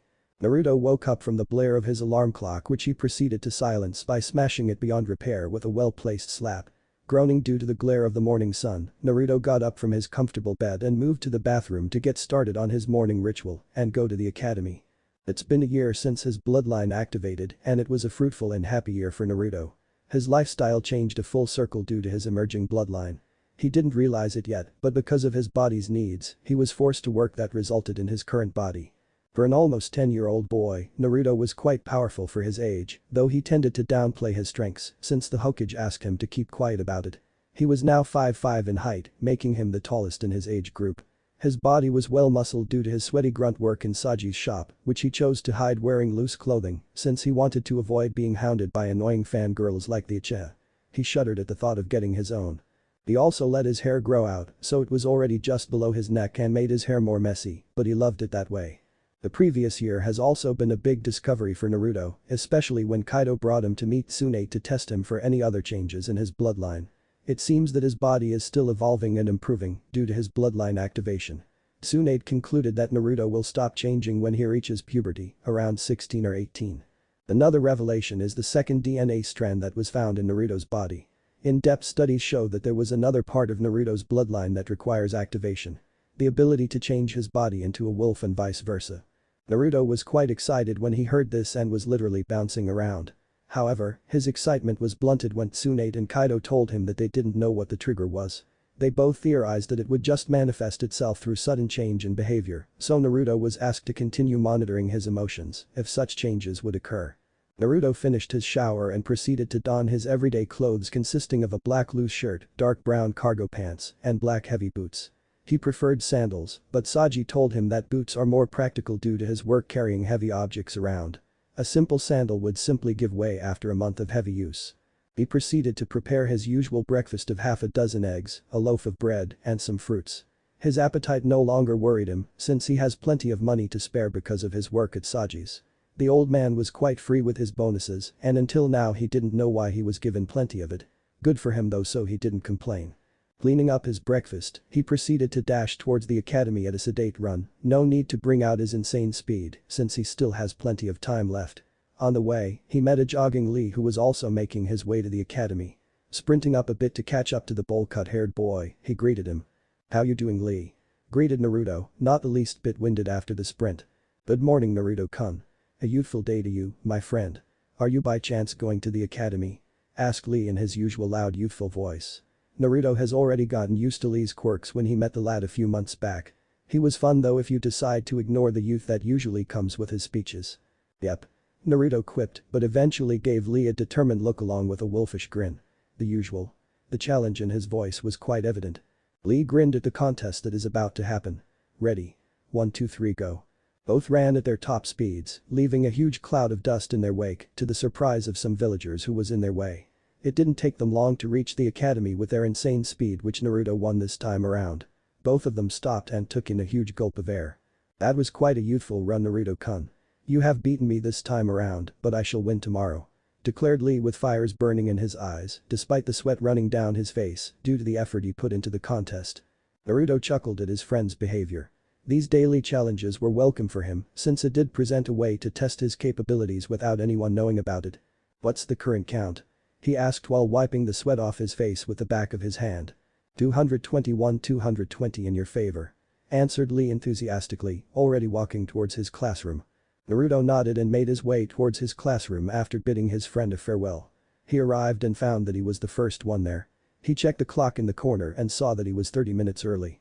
Cursing for being too early, Naruto walked to his seat at the back of the class and proceeded to take a short nap to wait for the class to start. Naruto was woken up later when he heard Iruka calling the class to attention. He opened his eyes and rubbed it a bit to get rid of bleariness. After the class rosters have been called, Iruka addressed the class. Good morning everyone. Today we are going to do a little bit of review on the different ninja disciplines. This will be a practical exam which will include shuriken kunai throwing, a taijutsu spar, and finally, breaking down the cloning technique before giving it a try yourself. Explained Iruka, which got a groan from everyone else. The class started with Iruka's droning voice, giving them all a review on weapon throwing and finer points of the academy taijutsu style. According to Iruka, the academy style is considered as a basic style that will allow them to branch off easily to other styles. The style includes basic knowledge and muscle memory in throwing punches, kicks, landing when thrown, and basic evasion maneuvers. He already knew about it thanks to the taijutsu instructors that took care of the subject. Naruto already knew from previous months that the instructors in the academy, except for Iruka, are disrupting his education. During one taijutsu class, he noticed that his instructions were way different from his classmates. He also felt clumsy from the style taught to him, since it seems to put him off balance instead of correcting them. He questioned Saji about it when he got to work that afternoon, and the old man asked him to show him what he was taught. Saji was livid and proceeded to correct the boy and even expanded on the subject. He found out then that Saji was a retired chunin who quit due to an injury and proceeded to follow the family business of working with metals. After the lecture on taijutsu, Iruka proceeded to teach them the basics of clones. Naruto was interested at this point since this was the first ever jutsu that the academy would teach them due to their age, since the chakra requirement for the technique was too small to even have a side effect on their developing chakra coils. Iruka explained that the basic clone is creating an exact illusionary copy of yourself and pre-program it with moves for it to perform. He introduced the seals and told the class to practice for 10 minutes without using chakra. Naruto tried it out and was proficient with it when their sensei called a halt and asked them to go out for weapon throwing and a class spar. Iruka called the class to order when they reached the training ground where dummies are lined up for weapons throwing. Since he would be second to the last to be called, he proceeded to lean on a lone tree and observed his classmates. Thanks to Saji, he was given lessons on the various clans in Konoha. He didn't know if he was lucky or not, but being told to maintain a grade twice since 2 years back made it possible for him to be in his age group despite the fact that he started the academy early when he bullied the Hokage for him to do so. He chuckled at the memory before proceeding to observe the class. The first one to be called was Aburam Shino, who belonged to a clan who controls bugs, incorporated as part of their techniques. His weapon throwing skills was average at best since he got 7/10 in kunai and 6/10 in shuriken. He was followed by Akimichi Chouji, the sole heir of the Akimichi clan was known to utilize jutsu that expands their body size to gigantic proportions, making them great frontline fighters. Choji scored 5/10 and 4/10 respectively before going back to the bench and pulled out a bag of chips and started munching, not caring that he got low scores. Uruno Sakura, her one-time crush, is a first-generation aspiring kunoichi in her family, which was mostly comprised of merchants. Her parents were wealthy merchants and controls large businesses in the village. He used to have a crush on her but lost interest when she started to develop a fanatical obsession to the sole Uchiha survivor. She scored 6/10 on both weapons, pretty average, but good enough for a civilian. Hyuga Hinata was called next to showcase her skills. Despite being part of the strict and serious Hyuga clan, Hinata seems to be shy and friendly. However, he was confused when she starts to stutter and blush and sometimes faint when he is near. He shrugged it off as a personality quirk or something. She scored 8/10 and 7/10 on her try, which was above average compared to the rest. The next on the list was the dog-like Inyazuka Kiba and his faithful companion, the puppy Akamaru, who scored 7/10 on both weapons. It was good considering that their clan are born with great hand-eye coordination, along with the strength to back it up thanks to their bloodline. Nara Shikamaru, the laziest of their classmates, was called next. The Nara always confused Naruto. He knew that the lazy boy was smart and comes from a powerful clan in Konoha, but his laziness to exert a modicum of effort was confusing. Due to his laziness, he scored a passing grade of 5/10 without trying. Naruto mused that the Nara must be hiding his strength or thinking that it was too troublesome to exert some effort. A sudden cry from the female students brought Naruto out of his study of the Nara habits, realizing that it was the Uchiha's turn on the field, and the cheer he got from his fangirls was loud enough to make him wince thanks to his advanced hearing. The urge to put his hands to his ears was almost unbearable, but he persevered since that would give away his abilities. In truth, Sasuke also confused the blonde. He was quite friendly when they were kids, but after the massacre of his clan, he became a brooding emo that shoved everyone out of his emotional and physical space. It wasn't a healthy lifestyle to Naruto's observation. He could never deny the fact that Sasuke was a prodigy, as their instructors loves to point out, but having an attitude is never an excuse. Anyway, he scored 8 tenths and 9 tenths on both his weapons, which brought a loud cheer from his fan club. Uzumaki Naruto. Iruka called out. Naruto took in a deep breath and pushed himself off the tree and went to his teacher and took the offered weapons. 5 shurikens and 5 kunes. 2 points each, a point each for both accuracy and strength of the throw. Naruto placed himself in front of the dummy and took a stance that Saji taught him to relax himself before throwing a weapon. He was thankful for his work in Saji's workshop since his ability to use ranged weapons dramatically increased. After all, you have to test the weapons you make, so Saji taught him the how-tos in weapons throwing. He threw his weapon one by one without pause and got him a score of 9 tenths and 10 tenths easily. Silence greeted him. Nice work, Naruto. It seems you've improved your weapon skills compared to last year's scores. Praised Iruka, giving the blonde a smile which the boy happily returned. It was then that the flood of complaints came out from Sasuke's fangirls that there was no way for Naruto to score more than their beloved Uchiha. Said Uchiha, however, stomped towards Naruto and questioned him about it. "What did you do, dope?" asked an irate Sasuke. "Huh?" asked a confused Naruto while ignoring the jibe to his abilities. "What did you do to get a score like that? There is no way you're better than me in weapons throwing. I trained for months." Grated Sasuke almost to the point of being hysterical. Naruto shrugged and observed the Yamanaka air when she was called to throw. However, he answered Sasuke all the same. "I worked in a weapon shop for a year now and Saji-san taught me how to make shurikens, kunes, and senbons. Since it is necessary to test the weapons we make, he taught me how to throw properly and I have been throwing the weapons I make every day. I guess that is how I improved," he explained calmly. He omitted the fact that Saji also gave him some in-depth advice on how to improve his throwing stance and accuracy since he knew Sasuke wouldn't like that information. In most cases, the Uchiha would just demand from him to teach him what he knows and he didn't want that to happen. He had no intentions of teaching the arrogant ass anything if he can help it. Sasuke calmed down when he heard the explanation and gave a grunt before turning his back and going back to his brooding. Naruto noticed the action and just shrugged. He learned a few months ago that the best way to pacify the Uchiha ego is to always give a clear and concise explanation. After all, how can he argue when the results are quite obvious? The weapons throwing session ended when the Yamanaka heir scored an average 5 tenths and 7 tenths.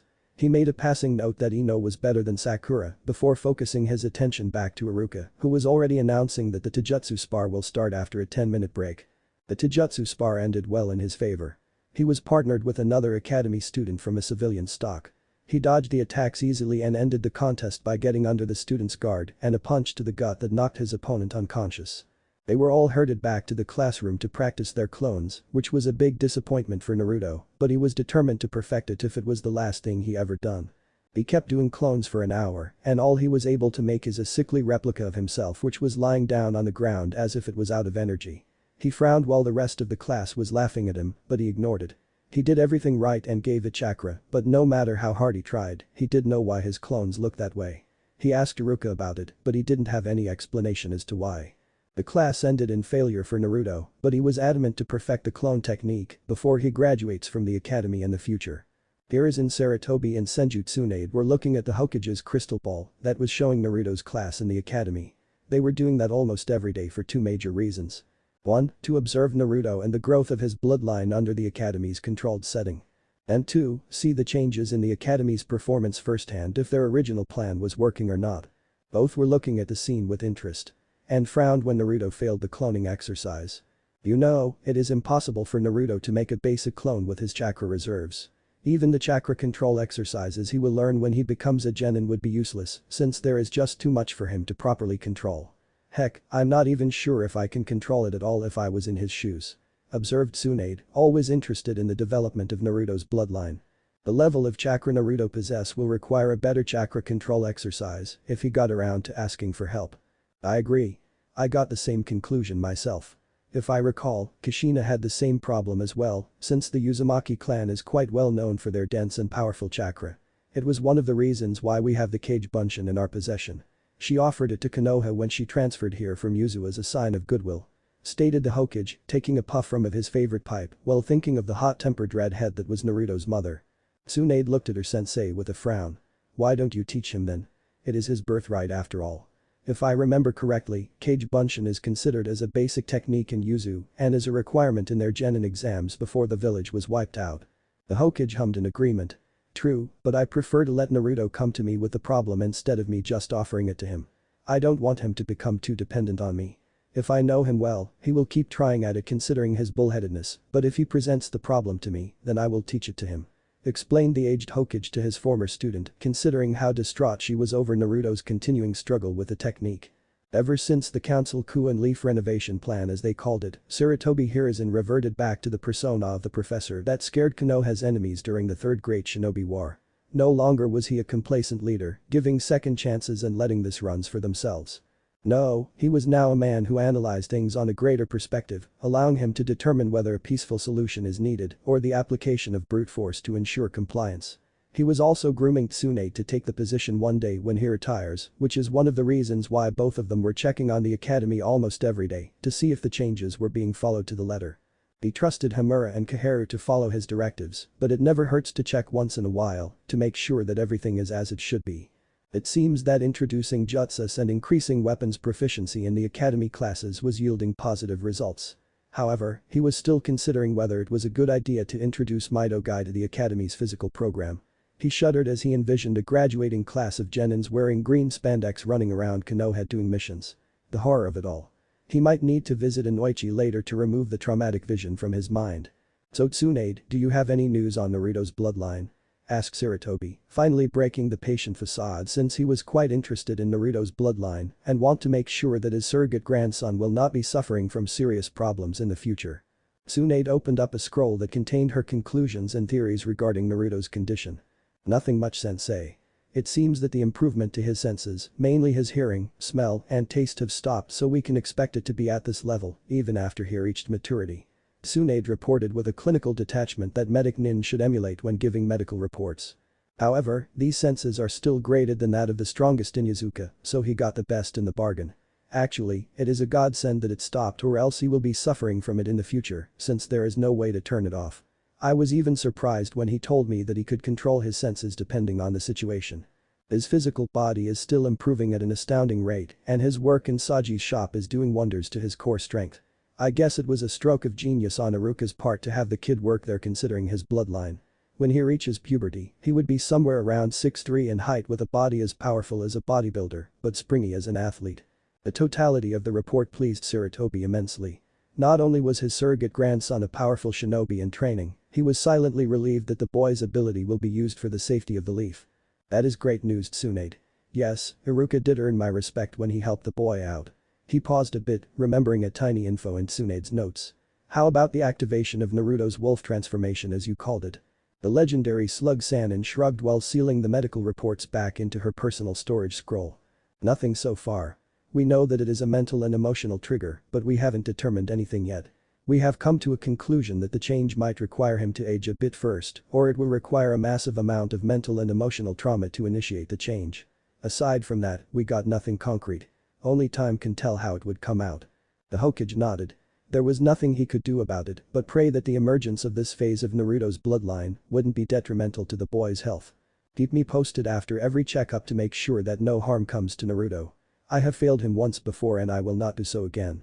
Declared the aged Hokage with determination in his eyes that mimicked Tsunade's. Chapter 5. Naruto's growth. Time skip. 4 years after discovery of bloodline equals Naruto's age. 13 equals. Naruto was currently hammering away on a piece of metal that he was shaping for an order of a katana by an Anbu. He had come a long way in his skills as Saji's unofficial apprentice. When he was 11, Saji announced that his skill working with metals for 2 years have improved and he was ready in shaping metals for larger weapons. This was the time that Naruto became Saji's unofficial apprentice in the art. Under Saji's tutelage, Naruto learned the art of sword making, as well as applying what he learned to create other weapons, like spears, halberds, and the likes. He absorbed every bit of knowledge from Saji like a sponge, and the old weapon maker was more than happy with the results. It has been 4 years since he started working with Saji, and Naruto is a very happy camper. Aside from his skills in metals and weapons, the blonde boy has changed from a scrawny boy to a powerful shinobi in training. He now stood at 5'11", way taller than those in his age group with muscles that would make any female swoon. If one didn't know Naruto, he could easily pass himself off as a teenager and nobody would ever know. As he was hammering on the red-hot metal, Naruto's thoughts drifted off to the various changes in his life, his body going on autopilot crafting the metal as if his subconscious mind was taking over, leaving his conscious thoughts to his own. He was no longer the academy pariah or the dead last as some students used to call him. Due to his increasing skills in weapons and in taijutsu, he easily rose in the score bracket to 4th best in the class. The only thing hindering him is his inability to make clones, but the other facets of ninjutsu was quite easy for him, especially the henge, which he sometimes used when he needs to buy some stuff in the village from shop owners who was quite adamant that he not shop from their stores. Speaking of taijutsu, he was able to modify the current academy taijutsu to create his own style based on speed and power. He called it Wolf's Rage, an attack that utilized the basic academy katas to inflict powerful blows while using his agility and speed to get under his opponent's guard. His style was similar to the Goken that he saw a green spandex wearing Jounin use during one of the academy demonstrations. The only difference is that his movements was wild and unpredictable, similar to how a wolf would dart, evade, and attack when facing an enemy. He was proud of his new style since Iruka told him that the lack of pattern in the style makes it almost impossible for the Sharingan to copy or anticipate. It was far from being perfect, but it was a work in progress with promising results. His academy days were better too since he made friends with a lot of the clan heirs in his class. He first made friends with Choji and Shikamaru when the chubby Akimichi invaded Ichiraku Ramen and challenged him to an eat-a-thon, which he conveniently won due to his increased metabolism. Since then, the three boys were fast friends and sometimes trained with each other, except for Shikamaru who preferred to just lie on the grass and stare at the clouds while his two friends sweated out with their training. He also made friends with the ever-stoic Aburam Shino. They usually meet each other in the forest, Naruto practicing his skills in the wild, while Shino was looking for bugs to add to his colony. Their relationship was more on professionalism since the bug user refused to speak more than a few words at a time to Naruto's disappointment. He did earn the bug user's respect when he used his knowledge of the forest to point out where the rare bugs resided. What Naruto didn't know, this action endeared him to the Aburam clan and would offer him any help if he deems to just ask for it. He also made friends with the breeding Uchiha, though Sasuke prefers to call it rivalry much to Naruto's amusement. They usually sparred during their free time in a taijutsu-only match, since Naruto didn't have a clan library to fall back on in terms of jutsus. Their frequent spars made them the best in taijutsu in academy, with Naruto in the lead due to his physical body and speed, followed closely by Sasuke, whose reflexes and attacks were quite fluid since Naruto was merciless on him. All in all, both boys were happy with their positions, and the result of their relationship showed in their performance in class. Naruto treated him as a friend, but Sasuke treated him as a rival, though Sasuke just wanted to deny that they were friends in the first place. Also, his teachers in the academy improved their outlook on Naruto, except for Mizuki. The white-haired Chunin always tried to ruin Naruto's education, but the blonde just ignored the man and always asked for second opinion and Saji regarding lessons, so he was corrected before the wrong teachings were too ingrained into his psyche. Due to his apprenticeship under Saji, Naruto's reputation in the village also improved as well. Sure, there were still glares directed at him when he walked the streets, but he noticed that there were only a few of them now. The Konoha shinobi now knew who was making their quality weapons, and they were astounded when Saji explained to them that it was all Naruto's work when they commented on it upon purchase. He explained that due to his age, Naruto, more or less, took charge of the smithy, only giving tips and instructions every now and then to improve his creations. He relegated himself to watching the store and taking orders while reading an orange book which Naruto found suspicious, and Saji always giggled like a schoolgirl after a few pages with blood coming out of his nose. His various deliveries around the village made him visible to many. At first, many were curious when they see the speeding blonde carrying heavy packages to and from different parts of the village. However, as time passed, they were able to piece things together that Naruto was earning himself a living by working as Saji's apprentice while studying in the academy. This made some of the villagers respect his hard work and conveniently forgotten what he was carrying inside him. After all, if the respectable Saji likes the boy, who were they to refute? He was also enjoying a close relationship with his new doctors Tsunade and her assistant, Shizune. Sure, he was flabbergasted at first when he found out that Kaido passed him off to the legendary Sanin for his checkup, and at first, he couldn't accept the fact that such a famous figure was concerned about his health. At first he was awkward, but he eventually opened up to the both of them and treated them like family. Shizune as a doting sister and Tsunade as a crazy aunt, crazy when she practically demolished the office when Naruto offhandedly commented about her age. That was one mistake he would never commit again. He shuddered every time he thought that it could have been his body hit by Tsunade's famous punches instead of the wall which was pulverized into dust upon contact with her legendary fist. He knew that his body could never hope to survive, bloodline or no. Another of Naruto's accomplishment is his newly improved apartment. After 2 years of working with Saji, he noticed that his apartment was no longer being attacked by mobs. He didn't realize that the villagers were starting to accept him slowly, but he was oblivious to the fact since he trained himself to ignore them for years after he was thrown out of the orphanage and being subjected to their hate for years. Using his savings, he purchased materials to help repair and renovate the apartment and used the skills he gained from Saji to turn his 1-bedroom apartment to a 3-bedroom flat, complete with kitchen and lounge room. His apartment didn't have the necessary space, but he bought the rooms besides his own and broke down the walls so he could change it to his needs. He renovated one room to store his own weapons, which was a grand collection considering that he made them himself. He wanted to put a dojo on the lower floor, but he needed to ask the Hokage about that if he is willing to sell the entire floor to Naruto, since the apartment building he was staying was the property of the village. He put this plan on hold, however, since the forest was served well as a training ground. He was brought out of his musing when he noticed that the metal he was pounding was properly shaped. He picked it up with a pair of tongs and dropped it in a vat of water to cool down. The hiss it made was spectacular, and Naruto was proud to finish another weapon for the use of the leaf. He took pride in all the weapons he made, and the quality was testament on how he showed attention to every piece he worked with. When the metal was significantly cooled, he pulled it out using the tongs and placed it in front of his work table for inspection. It was perfect. He nodded to himself and placed it in one section of the wall for the next step to be done tomorrow, sharpening and shaping the blade.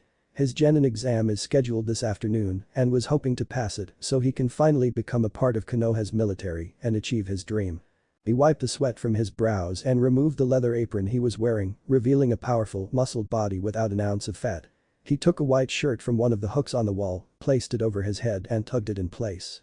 He left the smithy to the front of the shop where he saw a giggling Saji reading his orange book again. He just sighed at his sensei's eccentricity. "Hey sensei, reading that smut again?" berated Naruto with an exasperated sigh. Saji closed the book and frowned at his apprentice.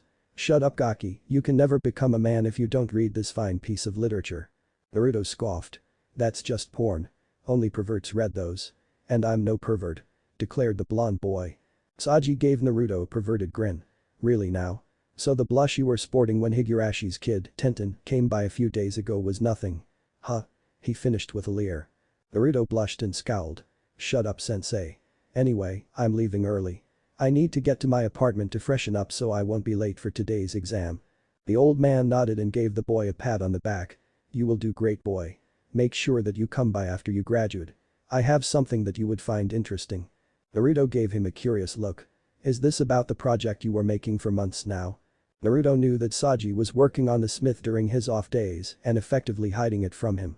His curiosity was piqued, but he didn't want to badger his unofficial master about it. Patience, after all, was one of the most important lessons Saji drilled into his head. Saji just waved his curiosity away. "Ask me no question and I tell you no lies." Then he roughly pushed Naruto out of his shop. "Beat it squirt and give them hell." Naruto grinned. Sure. We'll do that. Bye now old man." With that Naruto sprinted towards his apartment at top speed to make sure that he didn't arrive late for his exam. Naruto exited the compound in a depressed mood. He failed the academy exam despite being rated as the third in his class. How was he to know that the clone jutsu was part of the exam prerequisite? He kicked a stray pebble while he walked towards Ichiraku Ramen, planning to eat away his grief for failing the exam. He almost reached his destination when someone called his name. "Boy Naruto." Naruto stopped, turned around, and saw Mizuki walking towards him. "Hi Mizuki-sensei. What brings you here?" greeted Naruto in a subdued voice. Mizuki gave him a smile. "I was looking for you." He placed a hand on Naruto's shoulder. "How are you doing?" he said in concern. Naruto just shrugged. "Doing okay. I mean I failed before so this is nothing new." Mizuki patted him on the back. "Don't worry about it. Actually I came here to offer you something that we usually do to those who failed the exam," he said with a grin. The blonde boy perked up at this. "Another way to pass the exam? This is too good to be true. Are you sure Mizuki-sensei? I haven't heard about this before." The white-haired Chunin just waved the question away. "Of course you haven't heard of it. It won't be a special test if everyone knows about it. We only offer this to exceptional students who don't get to pass the exam due to some circumstances, like your failure to make a clone for one. So what do you say? Are you interested?" Naruto nodded with glee. He is being offered another chance to pass the exam and who was he to turn down an opportunity like this? "So what do I need to do, Mizuki-sensei?" asked Naruto in excitement, totally missing the sly look Mizuki was giving him. "Well, it's simple really. This is a stealth and retrieval mock exam. There is a huge scroll in the Hokage library that you need to steal and bring to a designated spot in the forest. Your task is to successfully infiltrate the Konoha archive in the Hokage tower, steal the test scroll, and bring it to this location. He instructed Naruto while giving him a piece of paper with a hand-drawn map of the rendezvous point. In order to graduate, you need to learn a jutsu from that scroll before I arrive. So, do you want to take this exam? This is a once-in-a-lifetime opportunity and it won't be offered a second time. Sure thing. I will get this exam done perfectly. Naruto exclaimed while speeding off towards his apartment to get ready for his mock mission, totally missing the sinister smirk adorning Mizuki's face. It was almost midnight when Naruto arrived at the shack deep in the forest where he was supposed to meet with Mizuki. He still have 2 hours to spare, and stealing the scroll was relatively easy, considering he can easily hear and see the Anbu patrols in the tower with his abilities.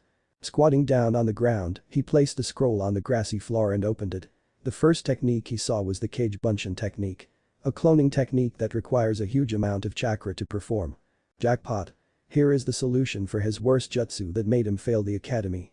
He read through the description and found it to his liking, especially the idea that his clones passes whatever they learn to the original. Without wasting any time, Naruto followed the instruction and was able to properly activate the technique without even getting winded. Dispelling the clones, he took advantage of the extra time to check on more of what the scroll has to offer. Let me see.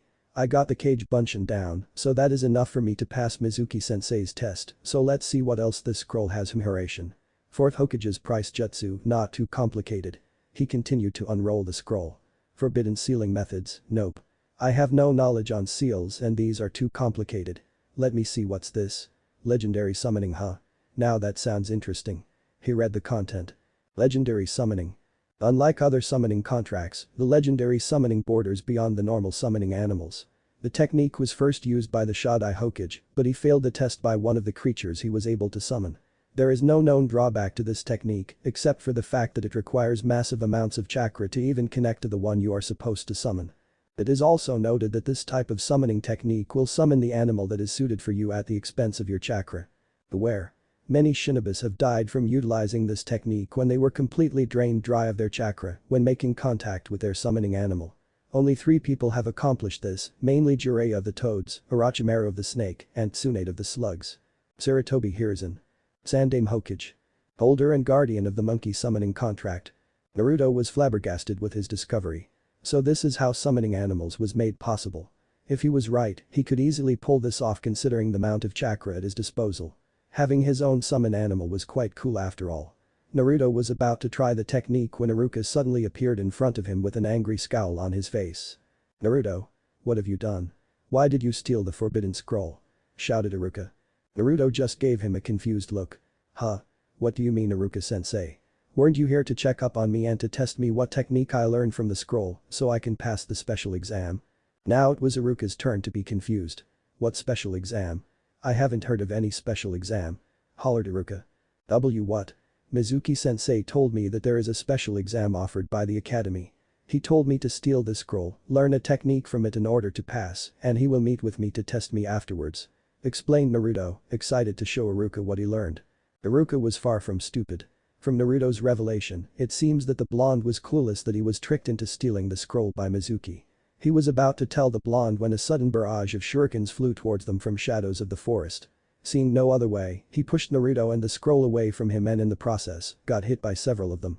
Luckily, none of them were lethal. It was unfortunate of you to find out, Iruka. If you just stayed in the academy then you would have lived to see another day.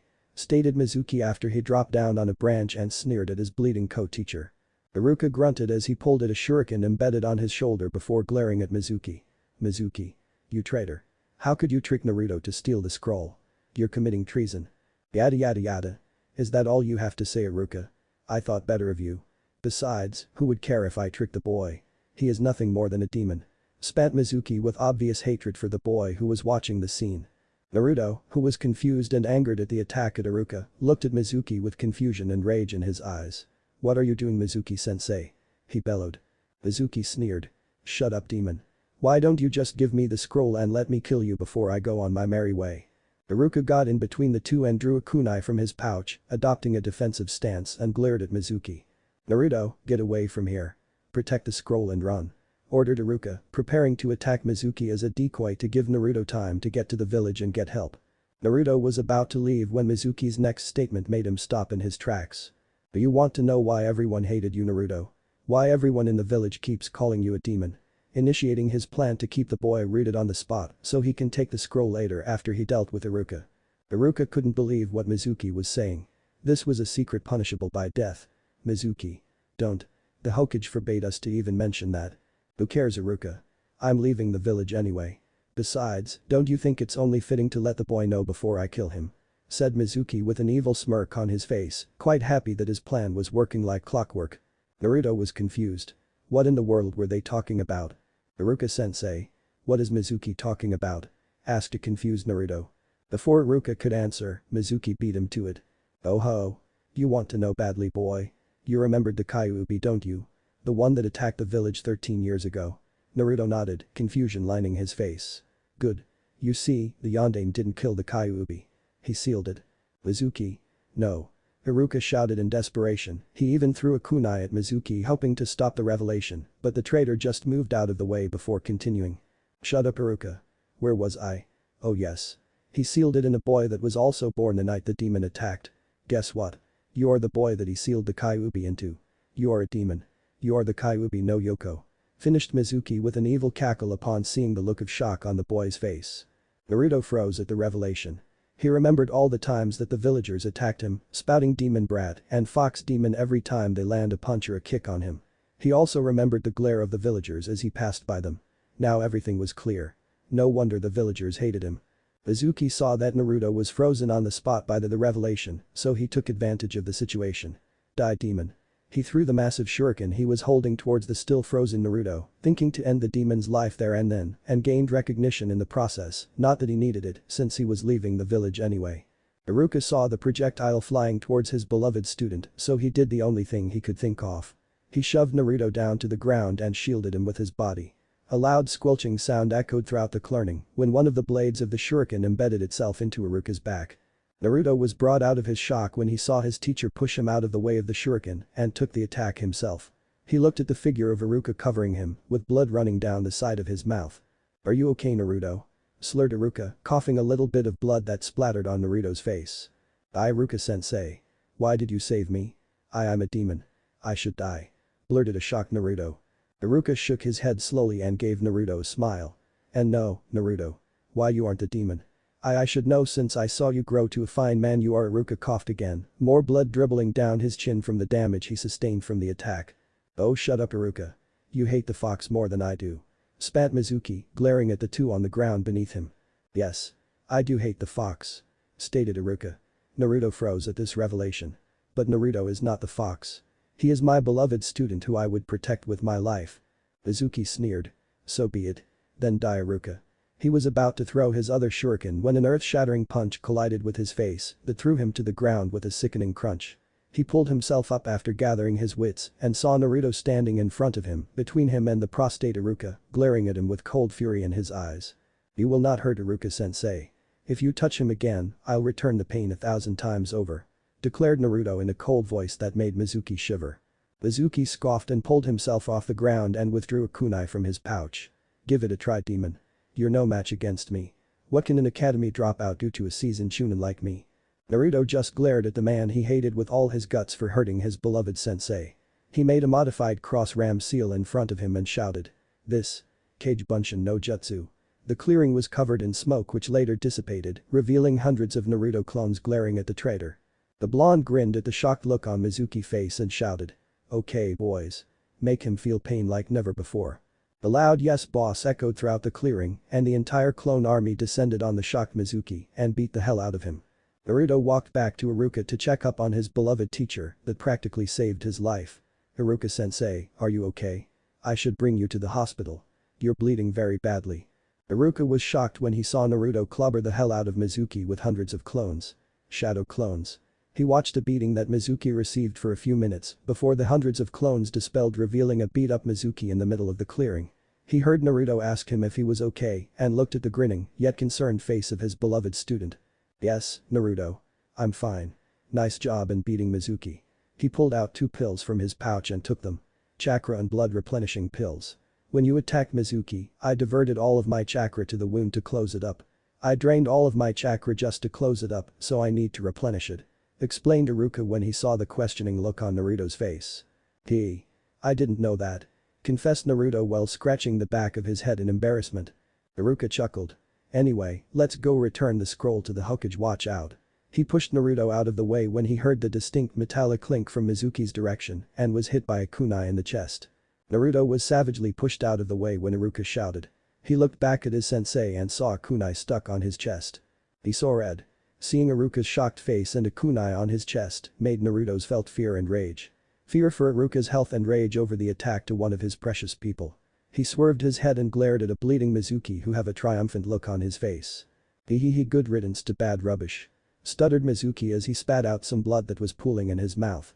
Now that he's out of the way, it's time too. He froze from his rant when he saw Naruto. The blonde boy was seeing red. Rage bubbled through his blood and heat spread throughout his body as if his very veins was on fire. He could feel the rage releasing a torrent of energy from his body that he couldn't describe. The rage ignited something inside him that would forever scare the living crap out of Mizuki. Naruto howled as the rage and heat in his body rose up to a roaring crescendo. His body bulged and grew that ripped his clothes away, except for his pants. His golden hair grew longer as golden fur grew from every inch of his skin. His once blue eyes turned a golden yellow. A wave of energy emanated from him as he howled once again, his body in pain under the throes of another change. He crouched down on the ground on all fours as his body changed again. His ears grew and his mouth elongated to form a wolf's muzzle. His teeth grew sharper, more defined. Sharp nails grew from his hands and feet. He howled again as another wave of power was released. After the feeling died down, Naruto rose up, shivering from pain all over his body as he changed to his wolf form, which was slowly receding as the heat slowly disappeared from his system. He took away his sight from the still shocked Mizuki and checked himself out. He was like those werewolves in the books he read. He was very tall, taller than he was before the change, considering how he was towering over Mizuki now. His claws were very sharp and he was covered in golden fur. His face released a wolfish grin that practically made Mizuki piss his pants when he saw it, which was the result of seeing razor-sharp teeth baring at him. Nice. So this is what Tsunade Boss-san was talking about when she said I could turn into a wolf. This is so cool.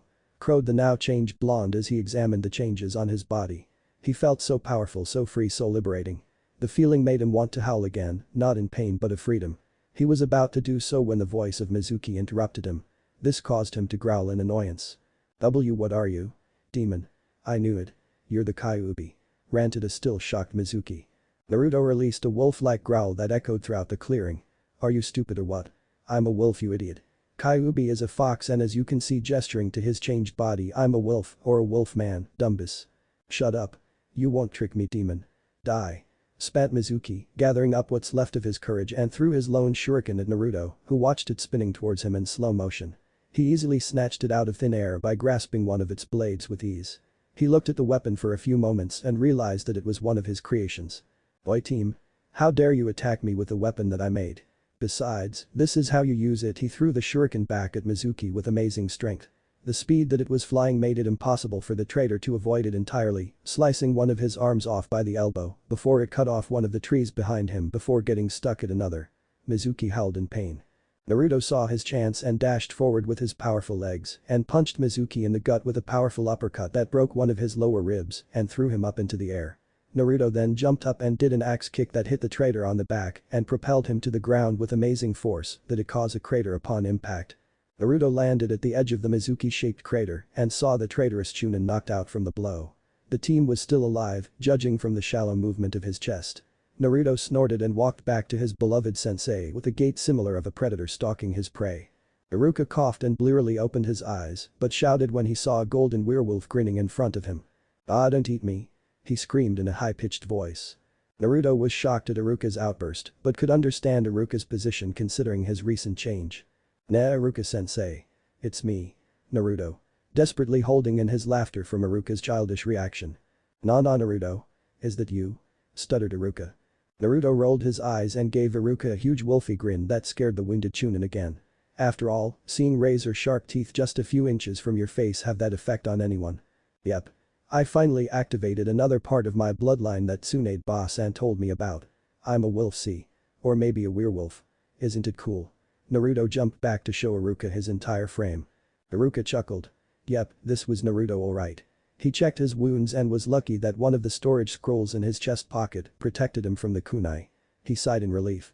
He thought that he was about to die from that. Chakra or not, a second major wound was not something to look forward to when you're already wounded. He looked at the jumping and exultant Naruto in front of him and grinned. Boy, Naruto. You did know that you're almost naked, right? Iruka pointed at the almost mutilated pants Naruto was wearing with only a few threads and his belt holding it in place. Naruto looked at Iruka, confused, then looked down. What he saw made him curse. Shit. What happened to my clothes? My favorite pants. My shoes. No. Saji is going to kill me. Wailed Naruto in a childlike manner, but his rough wolfish voice destroyed the facade. Iruka was about to make another comment when the Hokage and his Anbu guards appeared in front of him, effectively shielding his view of Naruto. Their position also made sure that they couldn't see Naruto as well. Iruka. Where is Mizuki and the scroll? Where is Naruto? Demanded the Hokage, worried about his grandson. Iruka just shrugged and just pointed behind them. The Hokage and Anbu weren't prepared to see 9-foot-tall werewolf grinning at them beside a much-wounded Mizuki and the forbidden scroll lying innocently on the ground. Yo. Greeted a still grinning Naruto, showing off his razor-sharp teeth, waving one of his clawed paw hand at the new arrivals. The Hokage and the Anbu fainted, causing Naruto and Iruka to sweat drop. The Hokage woke up face to face with a grinning werewolf. Hi Hokage Jiji. Glad of you to join us. Greeted Naruto. When the Hokage and the Anbu fainted, Naruto and Iruka laughed out loud at their response before deciding to wait for them to wake up. Naruto was telling Iruka about his changes and abilities when he heard the old man wake up from his fainting spell and proceeded to greet him. Naruto, is that you? Asked a still shocked Hokage, checking out the changes on his surrogate grandson. Naruto's grin grew wider if possible. Yup Jiji. I finally changed to my wolf form. Isn't it cool? Won't Tsunade-san be surprised, huh? The Hokage chuckled. Yep, this was Naruto alright. Nothing could ever emulate the way he addresses him even when they are in front of people. Also, only Naruto would find his changes cool. He was about to say something when the Anbu guards woke up and saw a grinning Naruto in front of the Hokage. They did the only thing they could think. They immediately attacked. Naruto saw the Anbu woke up and immediately proceeded to attack him. He grabbed one of the punches thrown by the huge bear mask Anbu and threw him to the side, hoping that he didn't hurt him too much. He dodged a sword swipe from a cat-masked Anbu, yanked the sword out of her grip and threw her away as well. The last Anbu was going through a jutsu when Naruto suddenly appeared in front of him and punched him in the gut. All of these were done in just 5 seconds. The 2 Anbu that Naruto threw to the trees was about to attack again when a shout of stop from the Hokage froze them in their tracks. Stop attacking Naruto-kun now. Stand down. Commanded the Hokage in a voice that broke no complaints. But that's Naruto? Asked a cat-faced Anbu. Tia, it's me. Quipped Wolf Naruto, giving his old caretaker a wave with his clawed hands, which looked practically scary considering the razor-sharp nails he was sporting. Nico recognized the way she was called immediately. She ran up to Naruto, jumped, and bonked him in the head. What were you thinking stealing the forbidden scroll, you baka? And what happened to you? It was quite funny to see a 9-foot-tall golden werewolf being scolded by a mere 5'5" woman. Everyone in the clearing sweat dropped at the hilarity of the situation. Naruto sat down and massaged his head. Nico-chan, he whined. I can explain. It wasn't my fault. Mizuki tricked. I don't care if you were tricked. You should be smart enough to recognize deception. Ranted an irate Nico. Naruto dropped his gaze to the ground, which was quite comical to the onlookers since it wasn't every day that a werewolf is cowed by a woman. Heck, it's not every day you see a werewolf. Period. Sorry, Nico-chan. Said Naruto in a downtrodden voice, almost a whine that made their hearts ache. Nico was about to bop him again on the head, but she saw something that made her buried girly instinct run out of control. A golden furry wolf with cute fluffy ears and a bushy tail lazily swing behind him. She tried to stop herself from doing what she promised never to do again when she joined Anbu. She tried and she snapped. Hoi! She shouted and glomped on Naruto with so much force that the large wolf was thrown on his back. Nico nuzzling the huge ears and scratching it. Naruto was in heaven. The feeling of being scratched was dizzying. He released a plaintive whine of contentment and his tail and one of his legs was twitching in bliss, his tongue lolling out the side of his muzzle, eyes half closed.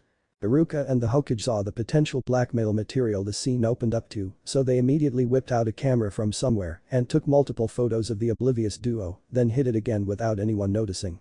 The remaining 2 Anbu just sweat dropped at the sight. The Hokage, wanting to get the night over and done with, released a loud cough that caught everyone's attention. Okay. Now that is over and done with. Bear, I want you to take Iruka to the hospital. Eagle, I want you to go get Tsunade and tell her to be in my office ASAP. Tell her it's about Naruto, she'll understand the seriousness of the situation. Cat, you can let go of Naruto now. This caused Naruto and Cat to whine, but was duly ignored by the old leader. Everything you see here is an S-class secret and must not be released to the public without my express permission. Is that clear? The Anbus and Iruka shouted in affirmative. Bear grabbed Iruka and Shunshined to the hospital, leaving Naruto, Nico, and the other Anbu with the Hokage. Now let's go to my office for debriefing. Chapter 6. The Summons Revelation. It took them some time to travel to the Hokage's office due to Naruto's condition. They tried to use Shunshin at first, but it didn't work since Naruto was just too big and too heavy to do so, and making such a feat possible requires a lot of chakra to pull off. So in the end, the Hokage and Nico, who were left in the clearing with Naruto, decided to teach Naruto the body flicker technique, Shunshin, so they can get back to the office without having to reveal Naruto's recent changes to the public after all. The Hokage tower was in the middle of the crowded village, so hiding a 9-foot-tall golden werewolf was definitely beyond their abilities, even if it was past midnight, since there were shinobis patrolling. It took an hour before Naruto was able to get the technique down, but the blonde required practice before he could perfect it enough to travel long distances. They spent another hour of Naruto appearing and reappearing around the clearing before they were able to arrive at their destination, much to the Hokage's consternation. One thing they found funny, however, was how the body flicker technique was different due to Naruto's bloodline. Instead of the usual smoke and leaves, the sudden transfer left some of Naruto's golden fur behind instead of the usual leaves. After popping a few times in the clearing, Naruto inspected himself much to the amusement of his companions until he was satisfied that his molting didn't leave him bare naked. Naruto just ignored the cackling from the duo and snorted. When they got to the office, the Hokage told Nico to keep guard outside while they waited for Tsunade to arrive. Nico gave Naruto one last hug before she left, but not before giving the wolfman a few scratches behind the ear that made Naruto whine in happiness. Naruto heard and smelled Tsunade coming near the office. He gave the Hokage a wolfish grin and hid himself behind the door, which didn't do much due to his size, but enough to hide him from Tsunade. Tsunade entered the office oblivious to the prank. Sensei, what's the reason you called me up here at this time of night? What happened to Naruto? Demanded Tsunade, not really happy for her sleep to be interrupted. She had too much sake earlier and wanted to sleep the effects off. Doing what Iruka did to them earlier, the Hokage simply pointed towards the direction behind Tsunade. Tsunade whirled around and came face to face to a grinning 9-foot-tall golden werewolf. She blinked at the sight. The wolfman blinked and gave her a lick from chin to hairline. Tsunade did the only thing reasonable to her at this point in time. She screamed bloody murder. Tsunade screamed and reared back a fist and proceeded to punch the hostile-looking creature in front of her with all the strength she possessed. To the shock of everyone in the room, the wolf just raised his hand and caught Tsunade's super punch with the palm of his hand. A small shockwave emanated from the force of the punch, but the wolf looked as if it didn't affect him all that much, which left both the Hokage and Tsunade flabbergasted. Tsunade-san. That hurt. Naruto whined in protest, letting go of the fist and waved his numb hand, willing the numbness to go away. Tsunade just looked at him in shock, then awe, then anger. Naruto. Don't you dare scare me like that. I could have killed you with that punch. Realizing what she just said. How in the world did you block my punch? That should have destroyed your hand. Naruto continued to whine and waved his injured hand, willing the numbness to go away, but he could feel that it was already in the process of healing. He was just happy that the punch didn't break any of his bones. Don't know. I just reacted. When I saw your fist nearing me, my hand just went up on its own and caught it. He explained, then whined again. And it hurts too. He said in a pained voice, his ears drooping. Now Tsunade was guilty for hurting her favorite patient, then proceed to heal the injured hand. She discovered that it was already healing at an astounding rate and the bones weren't even shattered by the force of her attack. Amazing. It's almost healed and not a single one of your bones and muscles were damaged. In fact, it seems like your nerves just got damaged a bit due to the punch. Exclaimed an astonished Tsunade, running a diagnostic technique over the hand to examine as much as she could to add to her report on Naruto's bloodline. The Hokage, seeing the prank was successful, decided to get started with the discussion. Now that you're here. Let's get started. Naruto, why don't you start by telling us what happened this evening? Naruto nodded and moved to the front of the Hokage. He was about to sit on the offered chair and saw that it was too small for him, so he just removed the chair by lifting it up by its arms with one hand and placed it on the side, then flopped down in front of the old man, causing the room to shake a bit. Both Tsunade and the Hokage was awed at the awesome strength the blonde casually displayed as if it was nothing. Let me see, it all started when I failed the academy exam again. Naruto proceeded to tell them what happened. The offer Mizuki gave him to pass the exam, how he stole the scroll without the Anbus knowing about it, this info made the Hokage's eyebrow twitch in Naruto to give him a sheepish grin, learning the Kage Bushin and the legendary summon technique. This info got a raised eyebrow from the older people in the room, the revelation of the Kyuubi inside him. Sarutobi winced when Naruto gave him a glare, the change, and how he put Mizuki down. At the end of the tale, Sarutobi let out a long sigh and decided to tell Naruto about the Kyuubi. Naruto, before you glare at me for keeping the Kyuubi a secret from you, you have to understand that you were too young to know about it, and besides, knowing you would have shouted it off the rafters, that would practically bring out every villagers down your throat. I made sure that the Anbu protected you from the mobs when you got out of the orphanage, and you knowing and talking about the Kyuubi would only makes things worse. Besides, I planned to tell you about the Kyuubi anyway when you became a genin, since that would allow me to protect you easily, since that would put you under my command. Explained a tired Sarutobi. Naruto was silent and listened to the old man's explanation. In truth, he did understand the old man's reasoning. He was dead on about his attitude if he knew the truth, and his past self would have flaunted it to every villager just to spite them. He sighed and gave the Hokage a wolfish smile, telling him without words that everything was alright. I understand, Hokage Jiji. You were right. I wasn't equipped to handle that information if you consider how loudmouthed I was before my bloodline activated for the first time. Naruto paused. So does this mean that you know my parents as well? Both Sarutobi and Tsunade went stiff at the question, which didn't go unnoticed by the blonde. Sarutobi gave out a tired sigh. Yes, Naruto. I do know your parents. He raised his hand when Naruto was about to say something. But I can't tell you yet because your parents told me that you are not to be told until you are Chunin or you have the necessary skills to protect yourself. Your parents were powerful shinobis, and they have attracted a lot of enemies during their time in the Leaf. If they accidentally learn about your identity as their son, then you will be swamped with assassination attempts that not even your bloodline can protect you. So please, Naruto. For now, let this old man keep this secret for a while longer. I just want to keep you safe. Naruto released a loud growl that made the glass on the window shudder. He sighed and gave out a plaintive whine. Fine, Jiji. But you promised to tell me when I'm stronger, right? Seeing the Hokage gave out a pleased smile and a nod, which he returned. Okay, Jiji. I'll hold you to it. So what now? Now, I want Tsunade here to give you a thorough checkup to see what has changed when you transform to your wolf form. I want to make sure that nothing will cause serious problems later. Also, I want to know if this is a permanent transformation or not, so I can make the necessary arrangements just in case. Naruto gave a nod which prompted Tsunade to activate her diagnostic technique, which resulted both her hands gaining a greenish aura.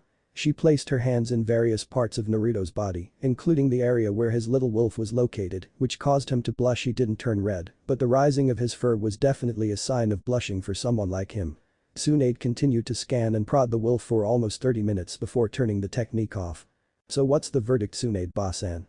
Asked an embarrassed Naruto, still thinking of how close Tsunade's hand was to his little wolf. Tsunade bopped him on the head for the title before giving them the complete result of the checkup.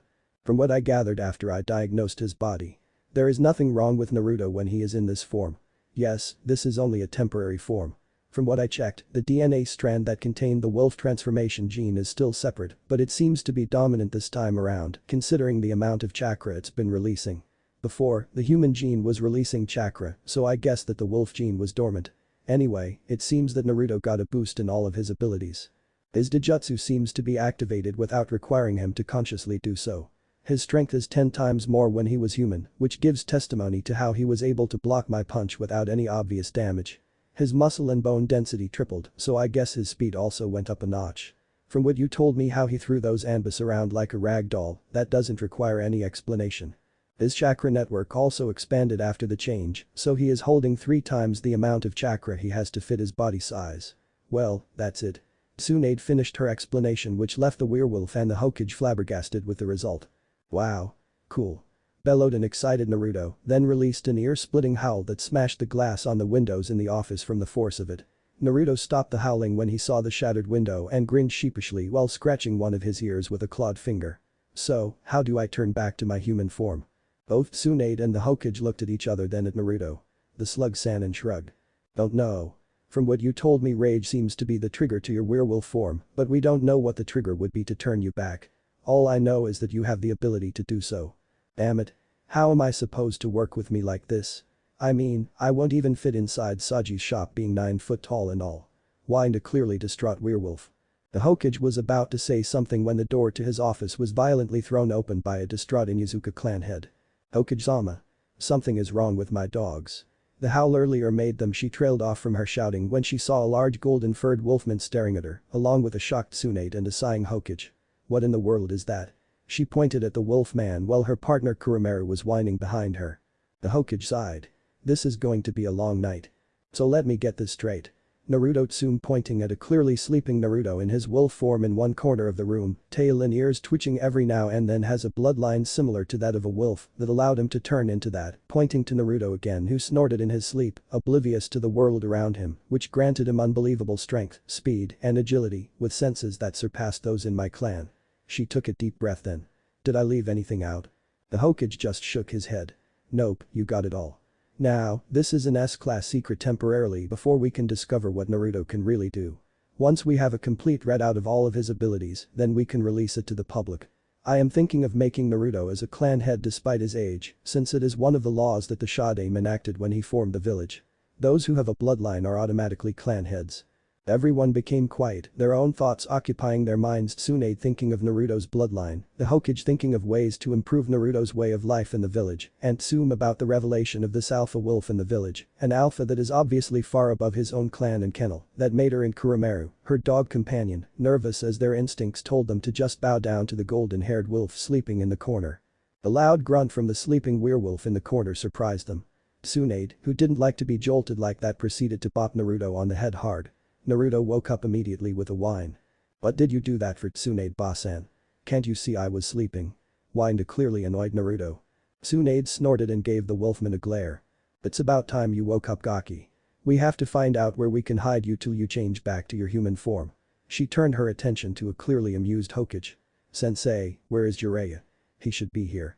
The Hokage thought for a moment before bringing out his crystal ball. He made a few seals, then proceeded to activate his spying technique. He saw Jiraiya currently sprawled out on his bed in one of the hotels in the village. He is sleeping at the moment in the Leaf's Embrace, a hotel in the entertainment district. "Do you want me to order an Anbu to get him?" Tsunade thought for a moment then grinned. "Nope. I'll do it myself." She turned to Naruto and gave him a speculative leer which made the blonde werewolf nervous. "Gaki, I want you to go to training ground 44 and wait for us there." The Hokage immediately looked at Tsunade with a frown on his face. "Training ground 44? Why in the world would you want Naruto to go there? The place is dangerous. There are wild animals in that forest that could hurt him. That is why I want him to go there. Look at him. Do you think any creature in the forest could hurt him?" He told both occupants in the room while jabbing a thumb behind her indicating the blonde. The Hokage, Tsume, and Kurumeru looked at the blonde werewolf who was sitting innocently on the floor in one corner of the room, ears twitching and tail waving behind him. When he noticed the attention he was getting, he gave them a wolfish smile, showing off his razor-sharp teeth that made the Inuzuka matriarch and his dog companion cringe. The Hokage sighed. "Good point. Naruto, do you know where training ground 44 is?" he asked. Naruto grunted an affirmative. "Is that where the crazy snake lady trains?" Sarutobi sweat dropped at the obvious reference to Mitarashi Anko. "Yes. Can you go there now and wait for us there while we go and get Jiraiya?" Sure. Naruto nodded and disappeared from the office, leaving some golden fur fluttering around where he stood. Everyone was silent, looking at the floating fur, and Kurumeru spoke when the last one fell on the floor. "You know, if he does that all the time then he will definitely be bald in the future." The rest sweat dropped at the comment. Tsunade arrived at the Leaf's Embrace and proceeded to ask the front desk what room Jiraiya was in. After getting a response, she immediately trooped up to the pervert's room, then slammed her foot on the door, knocking it off its hinges. She strode in and saw that Jiraiya was still asleep, the sound of the door breaking, not waking him up. With a grin, she made a few hand seals and shot Jiraiya in the face with a low-powered water bullet that woke the toad Sanin spluttering and cursing. He saw a grinning Tsunade and growled. "Tsunade-chan, what did you do that for?" Giving the slug Sanin a mock glare, wiping the water from his face. Tsunade smacked him on the head. "Wake up, pervert. We have a situation. Meet me in the old man's office, ASAP." She disappeared via Shunshin, followed shortly by a disgruntled Jiraiya. After explaining to an awed Jiraiya what happened earlier that night, especially to Naruto, the Hokage, Tsunade, Jiraiya, Tsume, and Kurumeru immediately went to training ground 44 to meet with Naruto. They didn't see Naruto at the entrance, but they heard a sound of fighting somewhere deep inside the forest. Without waiting for any prompt, all of them dashed inside following the noise, hoping that Naruto didn't get hurt from the various wild animals in the forest. When they got to a clearing deep inside the forest, they sweat-dropped at the sight. Naruto was currently giving a very large tiger a chokehold while being surrounded by passed-out tigers. These tigers were twice as large as the normal ones and clearly dangerous. Even Anbu feared to face them in a group. When Naruto saw that he has guests, he immediately released the unconscious tiger and gave them all a wave. "To you guys. Sorry about this." He gestured towards the passed-out tigers in the clearing. "They attacked me while I was playing around, so I kind of retaliated. He," explained Naruto while scratching the back of his head in embarrassment. Everyone just shook their heads in amazement at how Naruto was able to manhandle such large creatures that Anbu was afraid to face or even attack. "So Gaki, how does it feel to be the only werewolf in Konoha? From what they told me about you and Miko earlier, I would bet that every ladies in Konoha would just love to tussle with you." Giving Naruto a perverted leer and giggling a bit as he scribbled something on his notebook. Tsunade smacked the perverted sage on the head and looked at a blushing Naruto. "Hey kid. Have you discovered how to change back to your original form?" Naruto shook his head, looking comical since he was still in his wolf form. "Nope. But I have an idea though." Tsunade prompting him to go on, he continued. "I read in the Forbidden Scroll of a legendary summon technique that summons an animal that you are attuned with. I am thinking that it is quite possible that my summon animal will know about me or my bloodline. Maybe they can help me control it or something." Tsunade, Jiraiya and Tsume gave the blonde werewolf a confused look. "What technique is that, Gaki? I never heard of that before," asked Jiraiya. The Hokage chose to answer this one. "The technique that you use to call on to your respective summons. If I recall, Jiraiya was able to call upon the Elder Toads of Mount Myaboku, while Tsunade called up Kitsuyu of the Slugs. Orochimaru was able to call Manda of the Snake Clan as well. They all became your summons after the three of you passed your respective tests. It is slightly different from the regular summoning hand seals that you use now."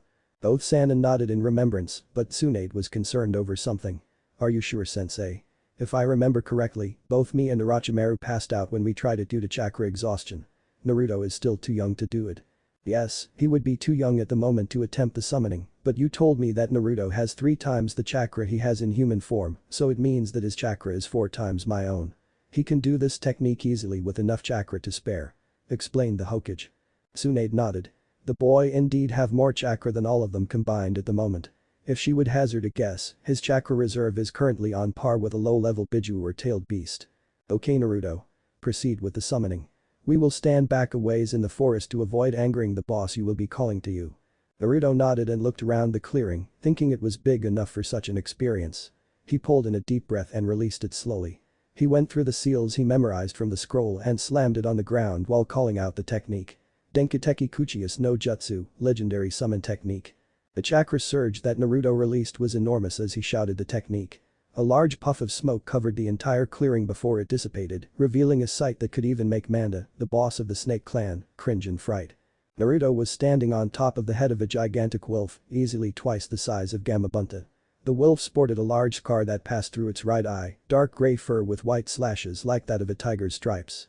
The fangs were quite visible, and many could easily say that it was very sharp. The unique thing about the wolf is that it sported 9 tails similar to that of the Kyuubi. The wolf spoke in a voice that reverberated throughout the entire forest. "Who summoned me here in the mortal plane? Speak before I unleash my wrath on you." Naruto chose this time to make his presence known.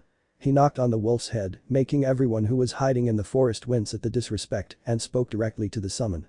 "I'm Hirakami, Wolf-san. I, Uzumaki Naruto, summoned you." Knowing that someone was on top of his head, the large wolf summon jerked his head upwards, throwing Naruto off his head, but before the boy could do anything, the wolf swiveled around allowing one of his tails to slap Naruto, forcing him to careen towards the ground with enough force that it left a 3-foot-deep crater with him the werewolf groaning in the middle. Naruto groaned at the sudden impact and pushed himself up. He shook his entire body to get the shock off like it was nothing before giving the grinning giant wolf a glare. "What did you do that for, Baka Akami?"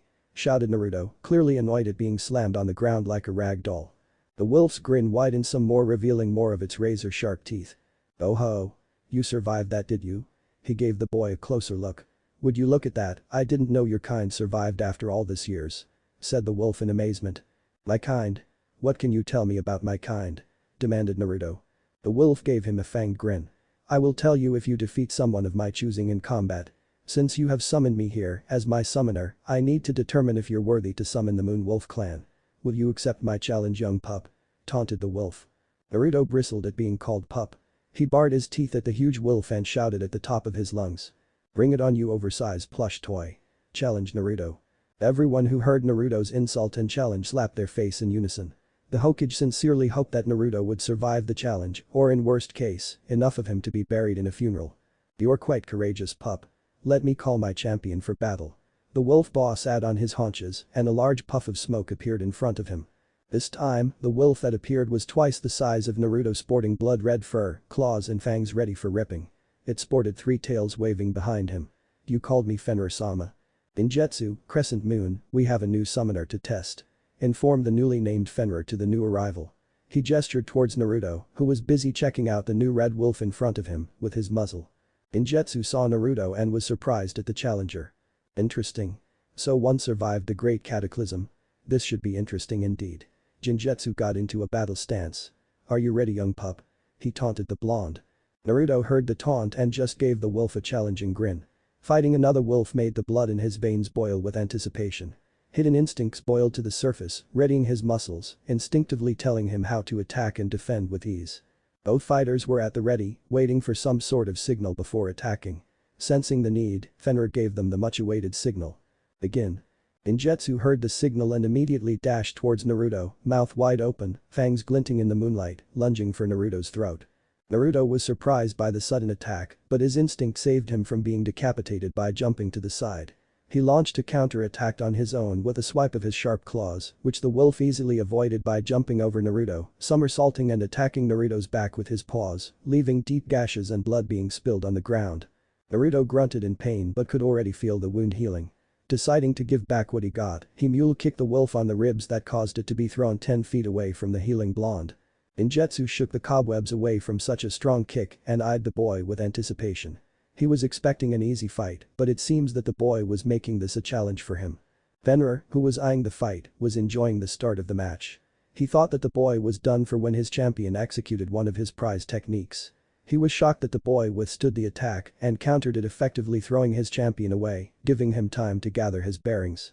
This boy has potential, but it is still too early to tell at this point. Let the match continue. He thought with a grin. Naruto decided to attack this time, so he dashed towards his recuperating opponent and released a powerful punch aimed at the face. The wolf easily saw through the attack despite the speed it was executed, simple swerve to the side and snap his jaws at Naruto's extended arm. Naruto saw through the attack and yanked his arm back to avoid getting it chomped off by the sharp fangs the wolf was sporting. He aimed a kick to the ribs again, but the wolf was ready this time, so it was avoided easily, but not before giving the blonde a few scratches on the side. Both jumped back to get some distance and formulate a plan. Oh, you are something, pup. Only you have withstood one of my attacks and hit me at the same time. However, you are still way too young to defeat me in combat, said Jinjutsu, eyeing the blonde for a weakness he could exploit. He saw none, which greatly impressed him. Naruto scoffed at the obvious taunt to rile him up. He was currently in his wolf rage stance, so he easily covered up his weak areas while readying his body for an all-out attack. Yeah, right. I think the kick I gave you rattled your brains a bit, wolfie. Ninjutsu sweat dropped at the poor attempt at name-calling. You're a wolf too, pup. The summoned wolf deadpanned. Naruto blushed at the mistake. Shut up. Are we going to fight or not? Shouted Naruto, challenging the wolf yet again. Ninjutsu grinned. Yes, we are. You might want to try this on for size. The wolf glowed an eerie white before releasing it with a howl. The clearing was suddenly filled with 30 Jinjutsu solid ones, all bearing their fangs at him.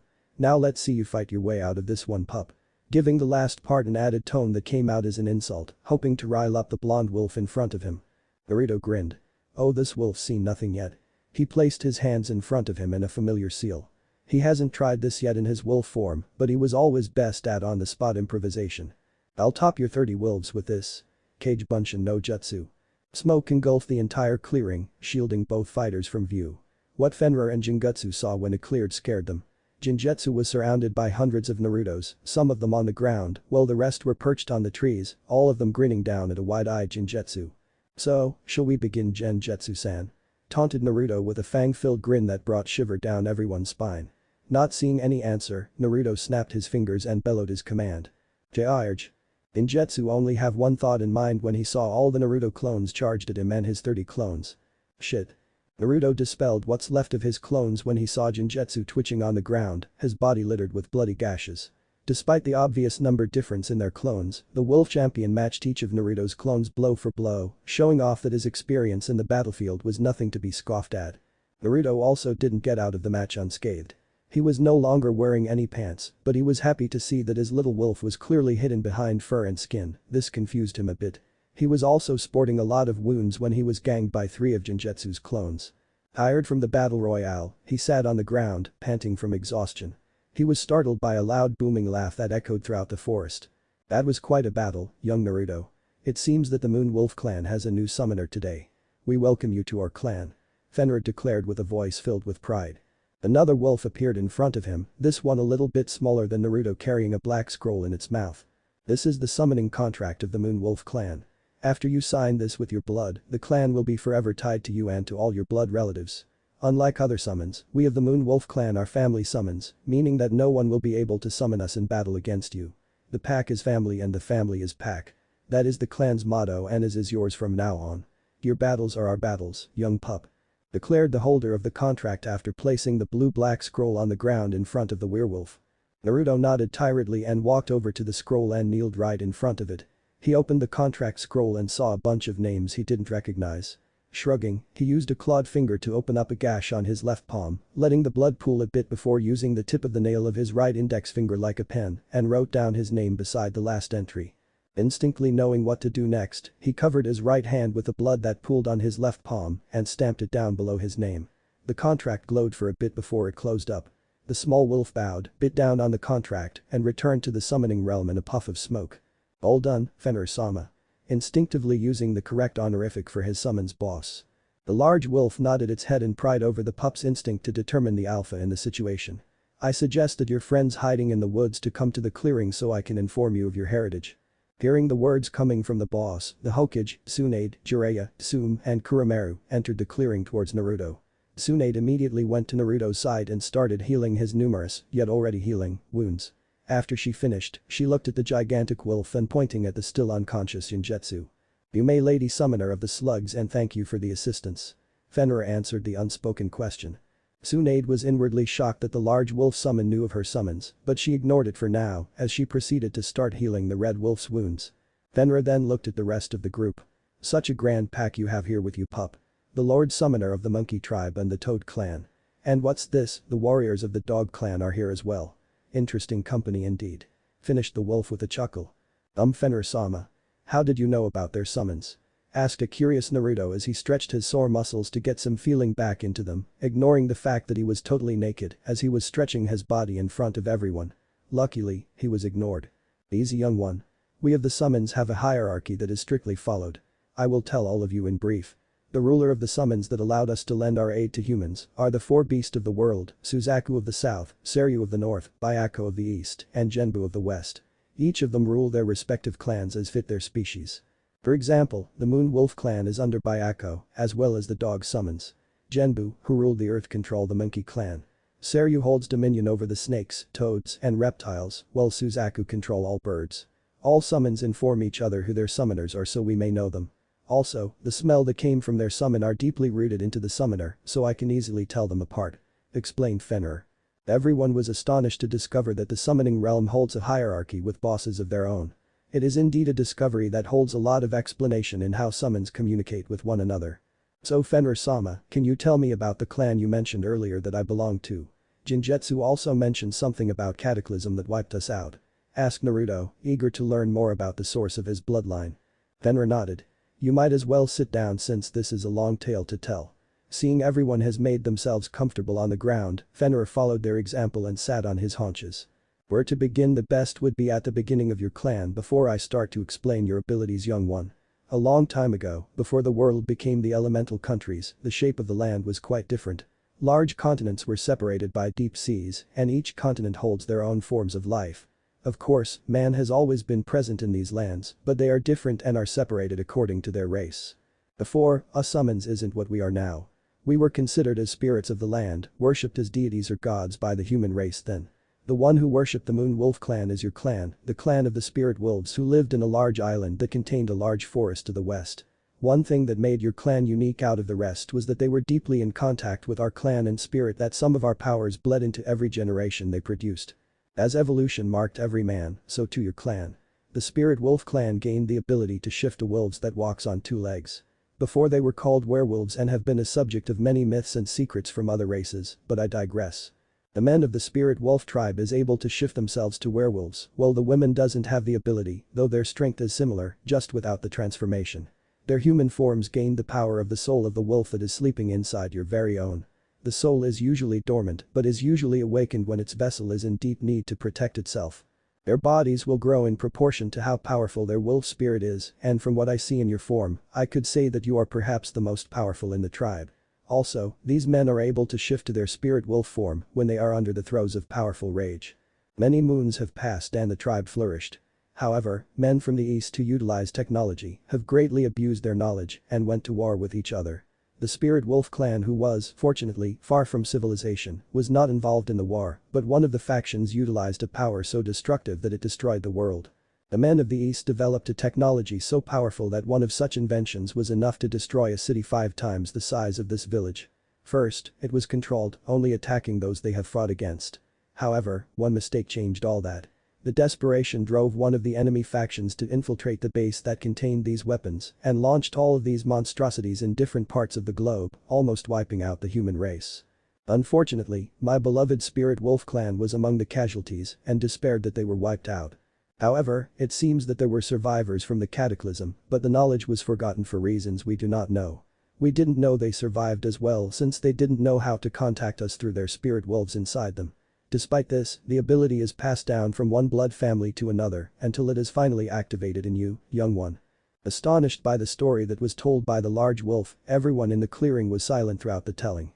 All were amazed that the race of man before was quite different from the elemental countries today. The revelation of the Spirit Wolf clan brought tears to Naruto's eyes, knowing finally that he once belonged to a large family. The destruction of the world brought fear and anger in the group, but was mostly elated that the human race have survived. The Hokage voiced out some questions then regarding their summons. Fenrir-sama.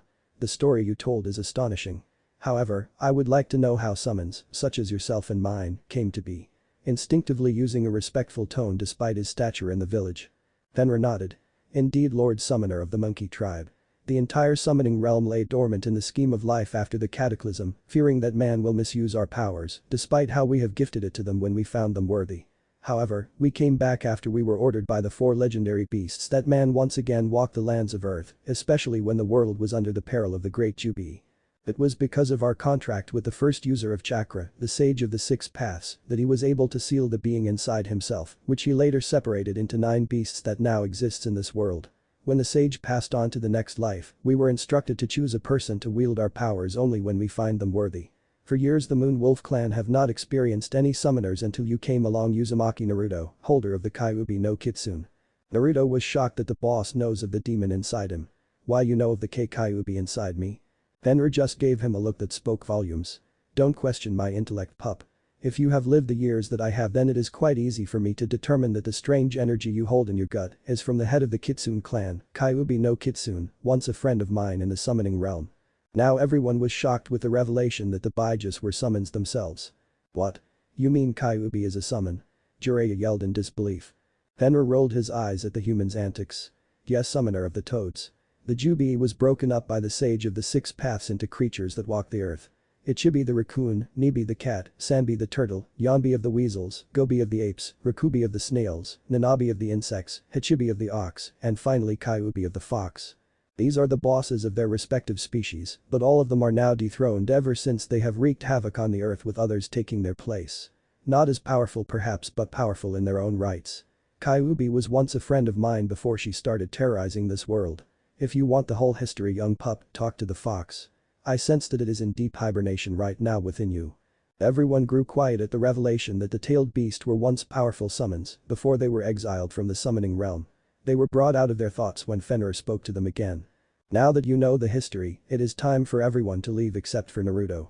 Lord Summoner of the Monkey Tribe, I see that you are the leader of this village, so I ask a boon of you. Please make sure that this place is not accessed by another from your forces. I will be teaching the boy on his abilities and how to utilize his summons. He needs to understand everything about us since he is now part of the pack. He will return in 3 days' time with full access to all his abilities and of his summons. The Hokage nodded. I agree, Fenrir-sama. I will make sure that your privacy is secured. Naruto was scratching his head now. Hokage. What will happen to the team assignment tomorrow? If I stay here with Fenrir-sama, I will be missing it. The old man chuckled at Naruto's worry. Leave it to the blonde to be worried on team assignment with everything that happened to him. No need to worry, Naruto. I will push the team assignment in 1 month. Besides, there are things I need to do considering Mizuki was able to infiltrate the academy easily, so an investigation is needed. I will inform the rest of those who passed about the reschedule. He finished with a grim look on his face. Okay Gigi. See you in 3 days. Waved Naruto to the leaving group, suddenly getting a shiver down his spine for reasons unknown. Naruto didn't notice that Fenrir was giving him a grin behind his back, which would have made him quail in fear if he saw it. Oh yes. The 3 days of training would be very educational. What if Naruto finds the Golden Wolf summoning contract? End here, and thanks for watching my video till the end.